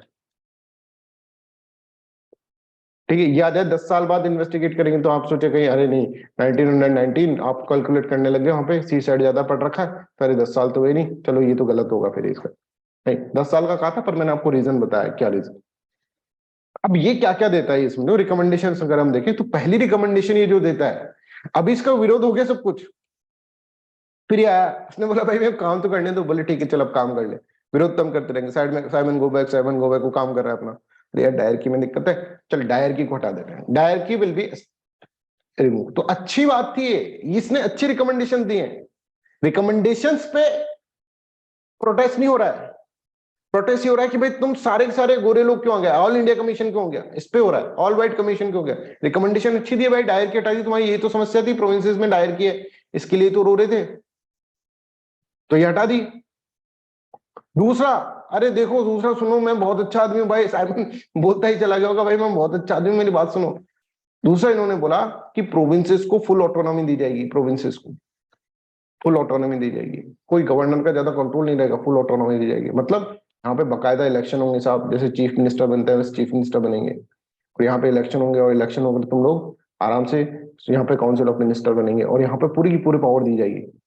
वो जो है ना लिस्ट बनाएंगे हम, कौन कौन सी स्टेट लिस्ट है, कौन कौन सी सेंटर की लिस्ट है, आगे चल कैसे बनाएंगे तुमको, कौन कौन सी रेसिडुअल लिस्ट है, ये सब चीजें बनाया जाएगा, सब काम होगा। देख अच्छा काम कर रहा हूं मैं, मेरी बात तो सुनो। तीसरा, एक ऑल इंडिया फेडरेशन बनाया जाएगा, what is all India federation, I will let you know, ठीक है, 1935 एक्ट। चौथा इन्होंने एक बोला कि जो सेपरेट इलेक्टोरेट वाला है ना वो तो चलता रहेगा भाई, सेपरेट इलेक्टोरेट तो चलेगा। तो भाई ये 3 प्रोविजन तो बहुत अच्छे थे, ये तो हम चाहते थे प्रोविंसेस के अंदर ऑटोनॉमी आए, है ना। ऑल इंडिया फेडरेशन अभी क्या है मैं बता दूंगा, ठीक है, डायर क्या है, ये दोनों तो बहुत ही अच्छे हैं, यही तो हम चाहते हैं, पर ये रिकमेंडेशन जो देगा 1930 में देगा, विरोध जो हो रहा है वो 1927 में हो रहा है। क्यों विरोध हो रहा है ये आप समझ गए होंगे। और साइमन बोल रहा है कि भाई मेरी बात तो सुन लो, बोले नहीं हम नहीं सुनेंगे, Simon go back, Simon go back. और ऐसे करते करते हमने बहुत प्रीशियस लीडर हमारे खो दिए, लाला लाजपत राय, ठीक है। ऐसा नहीं साइमन कमीशन का विरोध गलत है, सही था भाई। ऐसे क्या है कि इंडिया के अंदर कैपेबिलिटी नहीं है, इंडियंस के अंदर कैपेबिलिटी, कैसे बोल रहे हो, कैसे सोच रहे हो, हम नहीं बना सकते यह कानून, ठीक है, इस तरह से। तो आप आई होप एक अंडरस्टैंडिंग बनी होगी इसकी। 1927 his majesty government announce decision. अब देखिए इसमें क्या, abolition of dyarchy in the provinces, provinces should be given full autonomy including law. अब ये है ना, ये सिर्फ मैंने पॉलिटिकल डायमेंशन बताया, हिस्टोरिकल डायमेंशन क्या क्या रिकमेंडेशन थी हिस्ट्री के अंदर, वो हिस्ट्री में पढ़ाएंगे, ठीक है। Establishment of federation of British India and princely state, ये क्या है, I will let you know. Continuation of communal electorate, communal electorate का कंटिन्यूएशन यहाँ पर रहेगा, ठीक है, इतना इसके अंदर चलेगा। तो यहाँ पर इस तरह से 1919 के एक्ट हमने पढ़े, 1927 के अंदर साइमन कमीशन अपन ने पढ़ा, राइट। अब जो अपन को पढ़ना है नेक्स्ट इज 1935 का act, that is very important act, और गवर्नमेंट ऑफ इंडिया एक्ट। ऐसा कहते हैं कि हमारे कॉन्स्टिट्यूशन के अंदर से, इसके अंदर से बहुत सारी चीजें आई हैं, ठीक है। तो गवर्नमेंट ऑफ इंडिया एक्ट 1935 क्या है वो हम इसके अंदर समझते हैं। तो just take a break of 1 minute, एक 1 मिनट का ब्रेक ले लो, ठीक है, जिससे ज्यादा दिमाग पे असर ना पड़े, ठीक है। तो और गवर्नमेंट ऑफ इंडिया का एक्ट पढ़ रहे हैं, इसको आज अपन खत्म कर देते हैं, फिर making of constitution he start होगा, ठीक है। उसके बाद तो फिर माउंटबेटन प्लान पढ़ना है, माउंटबेटन प्लान के बाद फिर मेकिंग ऑफ कॉन्स्टिट्यूशन, ठीक है। तो ये हमको अभी पढ़ना है गवर्नमेंट ऑफ इंडिया एक्ट, ठीक है। गवर्नमेंट ऑफ इंडिया एक्ट हमको पढ़ना है 1935 का। Just take a break of 1 minute, 1 minute break ले लो। पर ब्रेक सिर्फ इसीलिए दिया है जिससे थोड़ा सा दिमाग थोड़ा शांत हो जाए, राइट, ठीक है, चलिए।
चलिए, सो गवर्नमेंट ऑफ इंडिया पढ़ते हैं। Am I audible guys? Yes, sir. Okay, so any doubt, कोई डाउट आए तो आप पूछ लेना, ठीक है। अभी तक अपन 1919 के एक्ट तक पढ़ गए, साइमन कमीशन पे भी पहुंच गए। हम गवर्नमेंट ऑफ इंडिया एक्ट 1935 अपन इसके अंदर देख रहे हैं, ठीक है। गवर्नमेंट ऑफ इंडिया एक्ट 1935 क्या है, अपन मैं आपको ये बताने की कोशिश करता हूँ, राइट। देखिए, जो भी रिकमेंडेशंस आएगी साइमन कमीशंस की, वो लागू करने की कोशिश की जाएगी 1935 एक्ट के अंदर, ठीक है। कुछ लागू हो पाएगी, कुछ नहीं हो पाएगी, राइट। इसको समझने से पहले आपको ये एक मैप देखना पड़ेगा। देखो, ब्रिटिशर्स जो थे ना, आप देखिए ब्रिटिशर्स जो ब्रिटिशर्स जो थे ना, तो वो जो इंडिया के अंदर है यहाँ पर, तो ऐसे नहीं है कि वो पूरे पूरे इंडिया को रूल कर रहे हैं। क्या बात कर रहे हो सर? यस, यार टू थिंग्स आपको यहाँ पर कॉन्सेप्ट क्लियर करना पड़ेगा वाला, कि एक ब्रिटिश इंडिया है और एक प्रिंसली स्टेट्स है। आप ये ध्यान रखें, ब्रिटिशर्स आए थे, वो मैंने आपको बताया रूल करने के लिए नहीं आ रहे थे वो, और ब्रिटिश इंडिया जो है वो भी रूल करने के लिए नहीं आ रहा है। ये सब हमको लूट खसोट मचाने के लिए आए थे यहाँ पर। अगर हम कहें कि नादिर शाह जब आया था तो उसने डायरेक्टली बोला भाई लूटने आ रहा हूं, ये स्टाइल से बोल रहे हैं कि हम लॉ बना के लूटेंगे। हम सबको लूटने आ रहे हैं, रूल करने नहीं आ रहे भाई। रूल तो हम वहीं पे करेंगे ना आराम से, हम यहाँ पे वहीं वहीं बहुत है हमारे पर। वहां को डेवलप करने के लिए, उसको रेन ऑफ वेल्थ करने के लिए, कॉलोनी से हम ज्यादा से ज्यादा एक्सट्रैक्ट कर सकें, कॉलोनी एक तरह से हमको मार्केट मिले, है ना, कैपिटलिज्म को फ्लरिश करने के लिए हम लोग क्या कर रहे हैं, हम इस तरह की चीजें कर रहे हैं। ठीक है, सही है सर, बहुत बढ़िया। ये तो पहले से हम सोच के आ रहे हैं। तो ब्रिटिशर्स जो है ना, देखेंगे भारत के अंदर आएंगे जब, उनको देखेंगे यार यहाँ पर है ना एक सिस्टम हमने देखा क्या, अरे यार यहाँ के लोगों का ईगो बहुत तगड़ा है भाई। ईगो के चक्कर में ना ये लोग कुछ भी कर जाएंगे। अरे ईगो तो छोड़ो यार, यहाँ पे कुछ लोग तो ऐसे हैं जो जैसे राजपूत टाइप के लोग जो है, वो कहेंगे आन बान शान के लिए जान तक दे देते हैं, है ना। इनके अलग ही तरह के क्या है, इनके अलग ही तरह के, इनके अलग तरीके ही क्या है, अलग तरीके ही इनके सिस्टम बने हुए हैं, राइट। अलग तरह के सिस्टम मतलब इनके अलग ही तरह के उसूल है, अलग ही लेवल के स्कूल है भाई। जबान जाए पर वचन ना जाए और ये सब चीजें, अरे भाई साहब, है ना। तो इनको लग रहा है कि यहाँ पे ये जो राजा रजवाड़े हैं, इनका अलग लेवल का ईगो है। इनको अगर हम कंट्रोल करते रहे ना इन राजा रजवाड़ों को, तो इन राजा रजवाड़ों को कंट्रोल करते रहे तो दे विल व्हाट, हम कभी यहाँ पर सफल नहीं हो पाएंगे, है ना। बहुत दिमाग लगा कर आ रहे हैं। हमको क्या मतलब है भाई यहाँ पर राजा रजवाड़े को मार के उसको करके फिर ये करे। अगर ये लोग हमारे दोस्ती बन जाए एक तरह से, हम कहें कि भाई तुम क्या करना, हम तुम्हारे, तुम एक तरह से तुम अपना स्टेट चलाओ, ठीक है। इनको क्या चाहिए, इनको चाहिए कि भाई इनकी एक प्रजा हो। राजा को चाहिए क्या चाहिए, राजा को ये चाहिए मेरी एक प्रजा हो, वो शाम सुबह मेरे को बोले कि महाराज की जय हो, महाराज की जय हो। और क्या चाहिए राजा को, इसमें राजा खुश है। प्रजा है साहब, महाराज की जय हो बोल रही है, बस ठीक है। राजा को और चाहिए क्या, तो राजा वांटे प्रजा, सब्जेक्ट होनी चाहिए, और प्रजा उसकी हो, महाराज की जय हो टाइप का सिस्टम चाहिए राजाओं को। बात तो सर ठीक है, राजा को और चाहिए क्या। तो ये बोले कि इनको जबरदस्ती हम क्यों छेड़े, तो इनको हम क्या करेंगे, हम इनको क्या करेंगे, एक तरह से प्रिंसली स्टेट बना देंगे। यहां पर हम नहीं रहेंगे डायरेक्टली, यहां पर नहीं करेंगे। ब्रिटिशर्स डायरेक्टली 11 प्रोविंसेस के अंदर डायरेक्टली कर रहे थे, बस 11 provinces was there in the Britishers hand, बाकी सब प्रिंसली स्टेट थे। ये प्रिंसली स्टेट है, बोले इनसे लड़ गए ना, और ये princely state 500 plus princely states हैं, 550 प्लस, इनसे लड़ गए ना तो लड़ते रहो फिर जिंदगी भर। समझ रहा है। तो अगर हम देखेंगे यहाँ पर इस तरह की सिस्टम था, राइट। तो यहाँ पर अगर हम देखें तो ब्रिटिश इंडिया और प्रिंसली स्टेट दो थे।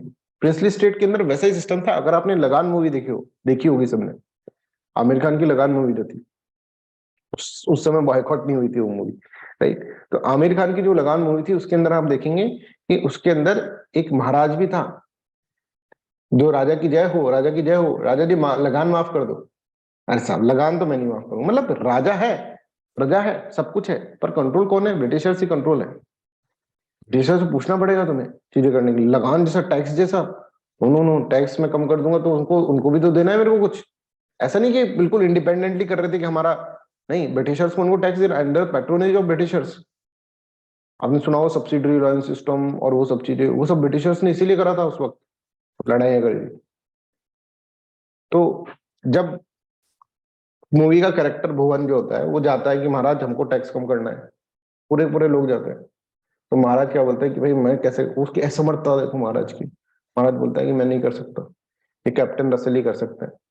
कैप्टन रसल कर देते हैं कि भाई मैं जब ये करूंगा जब तुम लोग क्रिकेट मैच खेलोगे मेरे से।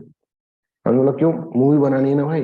मूवी कैसे बनाओगे फिर, क्रिकेट मैच खेलोगे और अपनी तो तुमको 30 गुना नवान देना पड़ेगा इनको। तो भाई जब राजा है तो ये कैप्टन रसल कौन होता है, मतलब राजा तो है, प्रिंसली स्टेट भी है, पर यहाँ पर आप देखेंगे ब्रिटिश इसको इनडायरेक्टली कंट्रोल कर रहे हैं। बट राजा के पास वो सब चीजें है, राजा के पास आ रहे हैं सबको। महाराज वहां पे देखे ना, पावर विदाउट रिस्पॉन्सिबिलिटी, समझ में आ रहा हो कॉन्सेप्ट। महाराज के पास जाते हैं, महाराज तुम नहीं कर सकते तो कौन करेगा महाराज। लोगों को तो ऐसे लगे ना यार महाराज ही नहीं कर सकता हमारा, क्या कहेगा महाराज। पर वो था कि महाराज की जय हो और ये सिस्टम महाराज करवा सकता है। महाराज उससे बोलेगा, महाराज ने रिक्वेस्ट भी करी उसके अंदर, अगर आपने मूवी देखी हो ध्यान से तो। प्रिंसली स्टेट का कॉन्सेप्ट समझ में आ गया। ब्रिटिश इंडिया और प्रिंसली स्टेट होते हैं। अब मैं आपको मैप में दिखा देता हूँ एग्जैक्टली प्रिंसली स्टेट क्या थे। ये देखो, ये जो पीला वाला एरिया है ना, दैट इज प्रिंसली स्टेट। और जो रेड वाला एरिया है, ठीक है, रेड वाला एरिया अगर आप देखेंगे तो this is what, this is the British province. और इसी को रेड वाले स्टेट को ही हम क्या कह रहे हैं, रेड वाले स्टेट को ही हम बोल रहे हैं ब्रिटिश इंडिया। ठीक है, ब्रिटिशर्स यहाँ पे रहते हैं ना, पूरा नहीं पूरा ब्रिटिश इंडिया है, पर यहाँ पे ब्रिटिश इंडिया के प्रोविंसेस, इस पे डायरेक्टली कंट्रोल है, इस पे ब्रिटिशर्स का डायरेक्टली कंट्रोल पे नहीं करा। तो हम देखेंगे यहाँ पर UP, Bihar, Bengal, Assam, Orissa, central province, Bombay, ठीक है, पंजाब, बलूचिस्तान, सिंध, राइट, NWFP, समझ में आ रहा है। इन सब के ऊपर ब्रिटिश का है, ब्रिटिश इंडिया। ये ब्रिटिश प्रोविंसेस है, प्रोविंसेस जैसे ब्रिटिश के स्टेट। और बाकी ये सब अपने अपने हिसाब से, राजा महाराजा, इनके अंदर इलेक्शन नहीं होते लोग, वो ये कि राजा का बेटा राजा, ठीक है, एंड सो ऑन, इस तरह का चलता रहेगा। यहाँ पे इलेक्शंस होंगे, पंजाब, बलूचिस्तान, इन सब के अंदर इलेक्शंस होते। तो ये समझो प्रिंसली स्टेट वाले हैं, ठीक है। अब इनको ये है बॉम्बे, मद्रास, इनको तो क्या कर रहे थे, बॉम्बे, मद्रास, बंगाल, इनके तो गवर्नर थे, ठीक है। यहाँ पे भी गवर्नर बैठ रहे हैं, पर इनको प्यार से लेफ्टिनेंट गवर्नर बोलते थे, किसी किसी को लेफ्टिनेंट गवर्नर बोल रहे हैं, है ना, तो लेफ्टिनेंट गवर्नर।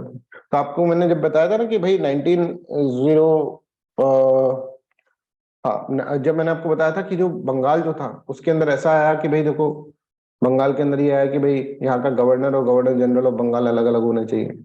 तो उसके अंदर जब गवर्नर जो था बंगाल का, ठीक है, वो गवर्नर जनरल ऑफ इंडिया ही रहा। फिर हमने कहा था 1912 के अंदर जाके वो बदलेगा, यहाँ पे अलग गवर्नर मिलेगा उसको। तो उससे पहले इसके ऊपर, बंगाल के ऊपर जो बीच का टाइम होगा, वो lieutenant governors will rule under the guidance of governor general of India. तो यहाँ पे बहुत सारे लेफ्टिनेंट गवर्नर्स भी है, पंजाब के, बलूचिस्तान के, सिंध के, सबके, मतलब गवर्नर ही है वो एक तरह से नाम के अंदर लेफ्टिनेंट। जैसे आप देखेंगे दिल्ली के जो गवर्नर, उनको लेफ्टिनेंट गवर्नर भी अपन बोल देते हैं, right. I hope this is clear, I hope this is clear to everyone. यहाँ तक आपको सबको क्लियर है? Any doubt you can ask me, anyone has any doubt please ask. अब ये प्रिंस लिस्ट है। अब ये सोचकर देखो कि अब अगर मान लीजिए, अब मैं तुमको एक चीज बताता हूं, अगर मान लीजिए,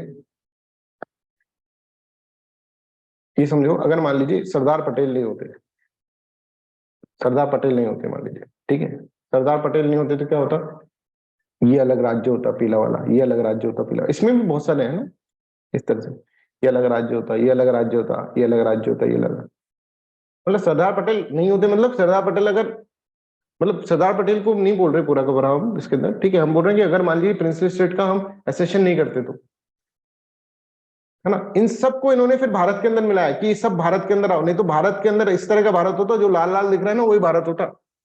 इन सबको भारत के अंदर मिलाया, है ना। उस वक्त बहुत अच्छा अपने क्या करा, बहुत ज्यादा अगर आप देखेंगे तो वहां पर इसके द्वारा करा गया था, है ना, गवर्नमेंट के द्वारा गया था, करा गया था, राइट। तो इस तरह की जब चीजें होंगी तो यहाँ पर, I hope this is clear to everyone. Princely state क्या है, तो ऑल इंडिया फेडरेशन को समझने के लिए हमको ये समझना पड़ेगा कि प्रिंसली स्टेट क्या है सर।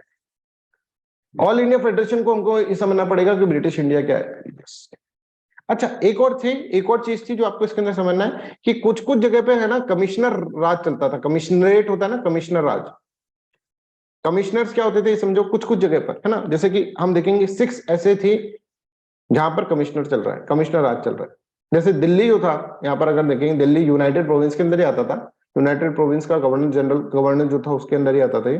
पर इसके अंदर गवर्नर जनरल ने एक अपॉइंट कर रखा था कि भाई दिल्ली इंपॉर्टेंट है, तो यहाँ पे लेफ्टिनेंट गवर्नर को, सॉरी यहाँ पर कमिश्नर को बिठा दिया। यहाँ पे कमिश्नरेट वाली सिस्टम चलती है। अभी हम देखेंगे भारत के अंदर भी कई जगह कमिश्नरेट वाली सिस्टम चलती है, समझ में आ रहा? इसी तरह से लेफ्टिनेंट गवर्नर के अंदर भी हम सॉरी भारत के अंदर भी कहीं जगह कमिश्नरेट वाली सिस्टम चलती है ना। तो यहाँ पर भी अगर हम देखेंगे तो यहाँ पर भी जो सिस्टम होगा वो कैसे चलेगा, यहाँ पर भी 6 कमिश्नर थे, कमिश्नरेट स्टेट। तो कौन कौन से कमिश्नर स्टेट थे ये भी मैं बता दूंगा, है ना, इंपॉर्टेंट नहीं है। बलूचिस्तान का एक कमिश्नर स्टेट था, एक दिल्ली का था, एक मरवारा नाम का एक जगह था, ठीक है। अजमेर जो था वो कमिश्नरेट स्टेट था। अजमेर में रहते होंगे तो तुमको ये पता होगा पहले कमिश्नर स्टेट हुआ करता था बंगाल के, वो ब्रिटिशर्स के टाइम पे। कोई बच्चा अजमेर में रहता हो तो, ठीक है। अंडमान एंड निकोबार, इस तरह के बहुत सारे जो थे वो कमिश्नर स्टेट्स। तो आप देखेंगे ऑल इंडिया फेडरेशन का मतलब क्या है। ऑल इंडिया फेडरेशन का मतलब जो ब्रिटिश के प्रोविंसेस हैं, जो 11 प्रोविंसेस मैंने आपको बताया, प्लस जो 6 कमिश्नरेट स्टेट्स हैं, प्लस यहां पर देखो जो भी प्रिंसली स्टेट। अब ये चाह रहे हैं कि देखो फोर्सफुली तो कुछ कर नहीं सकते प्रिंस महाराज के साथ, नहीं तो लड़ते रहे। जो भी प्रिंसली स्टेट वॉलेंट्री चाहते हैं कि भाई हम ब्रिटिश इंडिया का पार्ट, हम जो है ब्रिटिशर्स के साथ रहना चाहते हैं, वो जो ब्रिटिश प्रोविंसेस वाला सिस्टम है हमारा, जो अपने वॉलेंट्री अपनी जो सत्ता को त्यागना चाहते हैं, हमको नहीं चाहिए महाराज की जो, महाराज की जो, तुम तो हमको अपने अंदर रख लो साहब, है ना, वो प्रिंसली स्टेट। तो एक्चुअल में यहाँ पे प्रिंसली स्टेट्स को फोर्सफुली नहीं, उनको एक चॉइस दी गई वॉलेंट्री कि आप लोग क्या कर सकते हैं, आप लोग हमारे पास आ सकते हैं, हम वैसे प्रोविंसेस के अंदर आप इंक्लूड हो सकते हैं, और फिर आपकी सारी जो पावर होगी वो चल जाएगी। तो महाराज की जो कोई ऐसा हो कि वो भी आओ महाराज की जो सुनने से, तो आ जाओ भाई यहाँ पर, क्योंकि पावर तो हमारे पास वैसे ही है। पर ठीक है, हम तुमको एक कह रहे हैं कि आप भी आ सकते हैं, प्रिंसली स्टेट भी आ सकते हैं। ऑल इंडिया फेडरेशन के अंदर ये है। ऑल इंडिया फेडरेशन मतलब ऑल इंडिया का एक फेडरेशन बनेगा, जो कि आप देखेंगे, जो कि आप यहाँ पर देखो, ये देखिए स्टैब्लिशमेंट ऑफ फेडरेशन, ये कौन बोल रहा है, साइमन कमीशन बोल रहा है। उसने जो रिपोर्ट दी थी उसका इंप्लीमेंटेशन हो रहा है 1935 के एक्ट के अंदर। डायर की अबॉलिश करेंगे, अबॉलिश हो जाएगी डायर की यहाँ पर, समझ रहे हैं? इसके अंदर प्रोविंशियल ऑटोनॉमी मिल जाएगी 1935 के। तो जो साइमन ने बोला वो सब चीजें हुआ, ठीक है। तो I hope this is clear to everyone. Government of India के अंदर देखिए सबसे पहले 11 provinces of British India, 6 chief commissioner provinces, और those princely state who might accede to the federation, जो फेडरेशन में जाना चाहते हैं वो लोग, ये सब मिलकर एक ऑल इंडिया फेडरेशन बनाएंगे। For princely state the accession of federation was voluntary. अब ये क्वेश्चन यहां से पूछ लिया जाएगा, वॉलंटरी था, आना चाहो तो नहीं हो, तो कौन महाराज चाहेगा भारत का? कोई, उनको लगता था यार ईगो इतना भी नहीं होगा, ठीक है आ जाएंगे यार, अब बहुत दिनों से कर रहे हैं। तो कोई महाराज जाएगा नहीं यहाँ पर, प्रिंसली स्टेट वाला जाएगा नहीं। और क्योंकि प्रिंसली स्टेट वाला जाएगा नहीं, तो ऑल इंडिया फेडरेशन का फिर कोई मतलब नहीं रहेगा। इन्होंने तो ये कमिश्नर प्रोविंस तो इनके पास ही है, बस वो कमिश्नर को दे रखा, वो एक ही बन जाएगा फेडरेशन, उसके अंदर कुछ। इनको चाहिए था ये प्रिंसली स्टेट, इनको चाहिए था कि वो राजा भुवन वाला राजा आ जाए इनके पास, कि भाई हम, मैं भी अपनी राजशाही त्याग रहा हूँ, ले लो यार तुम, तो हम आराम से, हाँ नहीं करना है तो मत करो भैया, तलवार लेके बता जाना कहीं कि हम मार काट देंगे, नहीं नहीं फिर हम क्या लड़ते रह जाएंगे, कहने का मतलब ये। तो आप यहाँ पर देखिए कि चीफ कमिश्नर प्रोविंसेस के अंदर ब्रिटिश बलूचिस्तान, दिल्ली, अजमेर, मीरवारा, अंडमान निकोबार, पंत पिपलोड़ा, ठीक है। ये जो है ना, याद करने की जरूरत नहीं। इसमें जो चीफ कमिश्नर जो होता था, इसके अंदर देखिए administered by the governor general, governor general से एडमिनिस्ट्रेट करे जा रहा है, बट वो अपने हिसाब से बंदा यहाँ पर रख देता है। जैसे हम कहते हैं ना, कुछ चीजें जो है सेंटर डायरेक्टली कंट्रोल करने की कोशिश करता है, कि भाई जो शेड्यूल्ड ट्राइब्स वाला एरिया है, तो वहां पर अपना गवर्नर है, उसका सिस्टम चलता है। तो उसी तरह से आप यहाँ पर देखेंगे, यहाँ पे गवर्नर जनरल जो था ना, वो क्या करते थे, वो चीफ कमिश्नर्स को अपॉइंट करते थे अपने डिस्क्रिप्शन पे, और वो वहां पर रूल करते थे। तो ये इंपॉर्टेंट इसलिए नहीं है कि भाई, पर ये इंपॉर्टेंट, ऑल इंडिया फेडरेशन में कौन कौन था, इनको याद करने की जरूरत नहीं है नामों को, पर ऐसा है ऑल इंडिया फेडरेशन में कौन कौन था साहब। जब तुम बोलोगे कि साहब प्रिंसली स्टेट से और ब्रिटिश के प्रोविंसेस थे, तो उसके साथ साथ ये भी कमिश्नरेट स्टेट्स भी थे, ये आपको उसके अंदर याद रखना। पर क्योंकि ये सिर्फ एक प्रोविजन बोला गया कि ऐसा हम करेंगे, और ऐसा जब करा करेंगे, जब तो एक भी प्रिंसली स्टेट ने बोला हम नहीं आ रहे भाई, हमको क्यों, हम बस राजा महाराज की जो बहुत अच्छा लग रहा है, चश्मा पहने हुए हैं हम, क्यों चश्मा उतारे अपन, काला काला चश्मा पहन रखा है हमने, महाराज की जो हुआ यार, महाराज की जो, ठीक है। इस तरह से यहाँ पर I hope this is clear to. तो यहाँ पर अगर हम देखेंगे So, however, the federation never came into being as the princely state did not join. Princely state ने join ही नहीं करा इसमें. Princely state बोले कि नको भैया हमको ना चाहिए ऐसा हमको नहीं चाहिए कि हमारी महाराज की जय हो वाली चीज चले जाए. ठीक है, तो इस तरह से नहीं होगा. तो यहाँ पर देखेंगे कि इस तरह की चीजें यहाँ पर होगी. आई होप दिस इज क्लियर. ये यहां तक क्लियर है तो please let me know.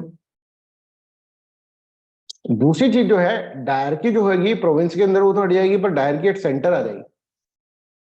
Centre के अंदर वही चीज होगा कि under this act the executive authority of centre was vested in the governor general on the behalf of the crown. ठीक है, federal subjects were divided into the two parts. ठीक है, reserved as well as transferred. तो reserve subject के अंदर देखिए defence, external affairs, जो भी एक्सटर्नल अफेयर्स के जो भी रिलेशंस होते हैं, राइट, ट्राइबल एरियाज, ये सब चीजें रिजर्व सब्जेक्ट के अंदर आएगी. और ट्रांसफर सब्जेक्ट के अंदर जो आएगा, ठीक है, ट्रांसफर सब्जेक्ट के अंदर जो आएगा वो वही चीजें पब्लिक एडमिनिस्ट्रेशन, वही चीजें आएगी. This subjects were to be जो ये वाली सब्जेक्ट्स हैं, ठीक है, जो रिजर्व लिस्ट की सब्जेक्ट्स हैं वो एडमिनिस्ट्रेट कर जाएगी गवर्नर जनरल के. ये पढ़ा ही रखा है ना, पर सेंटर के ऊपर लगा दे देगा in his discretion with the help of 3 counsellors. इसके अंदर गवर्नर जनरल डायरेक्टली इसके अंदर इंटरफेयर करेगा, अपने 3 काउंसलर रखेगा, उनके थ्रू. They were not responsible to the legislature. Legislative इनके ऊपर कोई इसके अंदर नहीं आएंगे. तो ये जो लिस्ट थी, ये वाली जो लिस्ट है, इसके अंदर रिजर्व लिस्ट के अंदर सारे जो सब्जेक्ट्स होंगे रिजर्व लिस्ट के अंदर, वो सारे के सारे सब्जेक्ट होंगे. फेडरल सब्जेक्ट मतलब सेंटर के जो सब्जेक्ट है, ठीक है, उसको रिजर्व. कहने का मतलब यह है पहले प्रोविंसेस के अंदर थी,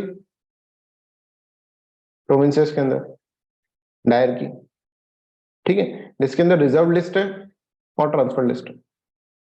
अब यहां से तो हटा दी, पर सेंटर के अंदर लगा दी, सेंटर के अंदर लगा दी रिजर्व लिस्ट और ट्रांसफर लिस्ट. ट्रांसफर लिस्ट जो है वो कौन सी है, जिसके अंदर इंपीरियल लेजिस्लेटिव काउंसिल जो है उसका सिक्का जमता है. रिजर्व लिस्ट वो कौन सी है, जिसके अंदर क्या है, रिजर्व लिस्ट कौन सी है जो कि गवर्नर जो होता है, सॉरी, रिजर्व लिस्ट कौन सी है जिसके अंदर गवर्नर जनरल ऑफ इंडिया है, उसका सिक्का चलता है. और रिजर्व लिस्ट के अंदर गवर्नर जनरल की एग्जीक्यूटिव काउंसिल भी नहीं है. गवर्नर जनरल के हिसाब से वो 3 बंदे यहाँ पर डिसाइड करेगा, और 3 बंदे यहाँ पे डिसाइड करेगा, वही करेंगे. इनका ना इससे कुछ लेना देना है इंपीरियल लेजिस्लेटिव काउंसिल से, लेजिस्लेचर से इम्यून है, इनको कुछ मतलब नहीं. लेजिस्लेचर बोले भाई ये क्या कर दिया, तेरे को क्या मतलब है, हमारा सब्जेक्ट है रिजर्व लिस्ट. तो डिफेंस के अंदर कुछ करना होता है तो गवर्नर जनरल डायरेक्टली, और गवर्नर जनरल डायरेक्टली कर रहा है तो मतलब SOS, secretary of state. Secretary state क्या है, क्राउन. आपको मैंने पूरा बताया था, council of minister, council of minister crown दिखाया था ना मैंने आपको कि क्राउन होगा सबसे ऊपर, फिर क्या होगा, क्राउन के नीचे फिर ब्रिटिश की पार्लियामेंट होगी, पार्लियामेंट के नीचे फिर काउंसिल ऑफ मिनिस्टर्स होंगे, काउंसिल ऑफ मिनिस्टर के नीचे फिर एसओएस होगा, एसओएस के नीचे फिर गवर्नर जनरल ऑफ इंडिया होगा, और वैसा सब कुछ ब्रिटिश पार्लियामेंट. तो ये जो रिलेशनशिप्स हैं, ये सब, ये जो ट्रांसफर्ड रिजर्व लिस्ट के अंदर जो सब्जेक्ट्स हैं वो सारे के सारे ब्रिटिशर्स के पास है. इस तरह से आप समझिए. आई होप दिस इज क्लियर. तो ये सबसे इंपॉर्टेंट है कि डायर की जो है वो सेंटर के अंदर आ जाएगी. और देखिए, administration of the transfer subjects was to be done by the governor general on the advice of the council of minister whose number could not exceed to 10. ठीक है, जो ट्रांसफर सब्जेक्ट है उसके अंदर कौन करेगा, गवर्नर जनरल की advice पे किया रहता है. पर यहाँ पे council of minister, council of minister मतलब वो इंपीरियल लेजिस्लेटिव काउंसिल वाले. ठीक है, फिर यहाँ पे देखें the council of minister had to command the confidence of the legislature. Legislature पे है पूरा कमरा, वो काउंसिल ऑफ मिनिस्टर भी लेजिस्लेचर. और the governor general could act on contrary to the advice of the. अब गवर्नर जनरल एडवाइस जो है काउंसिल ऑफ मिनिस्टर को उनके अपोजिट पे भी कर सकता था. ठीक है, if any of the special responsibility was involved in the subject, जिससे कि गवर्नर जनरल का पूरा कंट्रोल बना रहे. However, in that case, the governor generals would work under the control and direction of the secretary of state. पर secretary of state को loop में लेकर करना हो, कुछ भी कर सकता है गवर्नर जनरल इंस्टेड ऑफ ये सब चीजें, पर सेक्रेटरी ऑफ स्टेट को लूप में रखकर करना पड़ेगा. ठीक है, I hope this is clear to everyone. इसी के साथ और भी चीजें होंगी. However, this provisions of the act did not come into the operation at all. ये भी जो होगा सेंटर के ऊपर जो डायर की होगा वो भी नहीं आ पाएगा. ठीक है, क्योंकि डायर की का अपोज था, तो ये भी चीज नहीं आ पाएगी. ऑल इंडिया फेडरेशन और डायर की जो थी सेंटर के अंदर, डायर की भी नहीं आ पाएगी सेंटर के अंदर, और ऑल इंडिया फेडरेशन जो है वो भी नहीं आ पाएगा. राइट. अब जो है नेक्स्ट जो है प्रोविंशियल ऑटोनॉमी, इसको थोड़ा मेरे को डिटेल में पढ़ाना है, तो अपन शाम को करते हैं. ठीक है, शाम की क्लास के अंदर 1.5 आवर से पढ़ाना ज्यादा मतलब मेरे को सही लगता नहीं है आप लोगों को. राइट. तो प्रोविंशियल ऑटोनॉमी जो है वो अपन पढ़ाएंगे शाम को 8 PM पर एग्जैक्ट आ जाए, 8 PM पर क्लास होगी. Right. So that's all for today's class. Thank you so much. Any doubts you can ask me at evening. Right.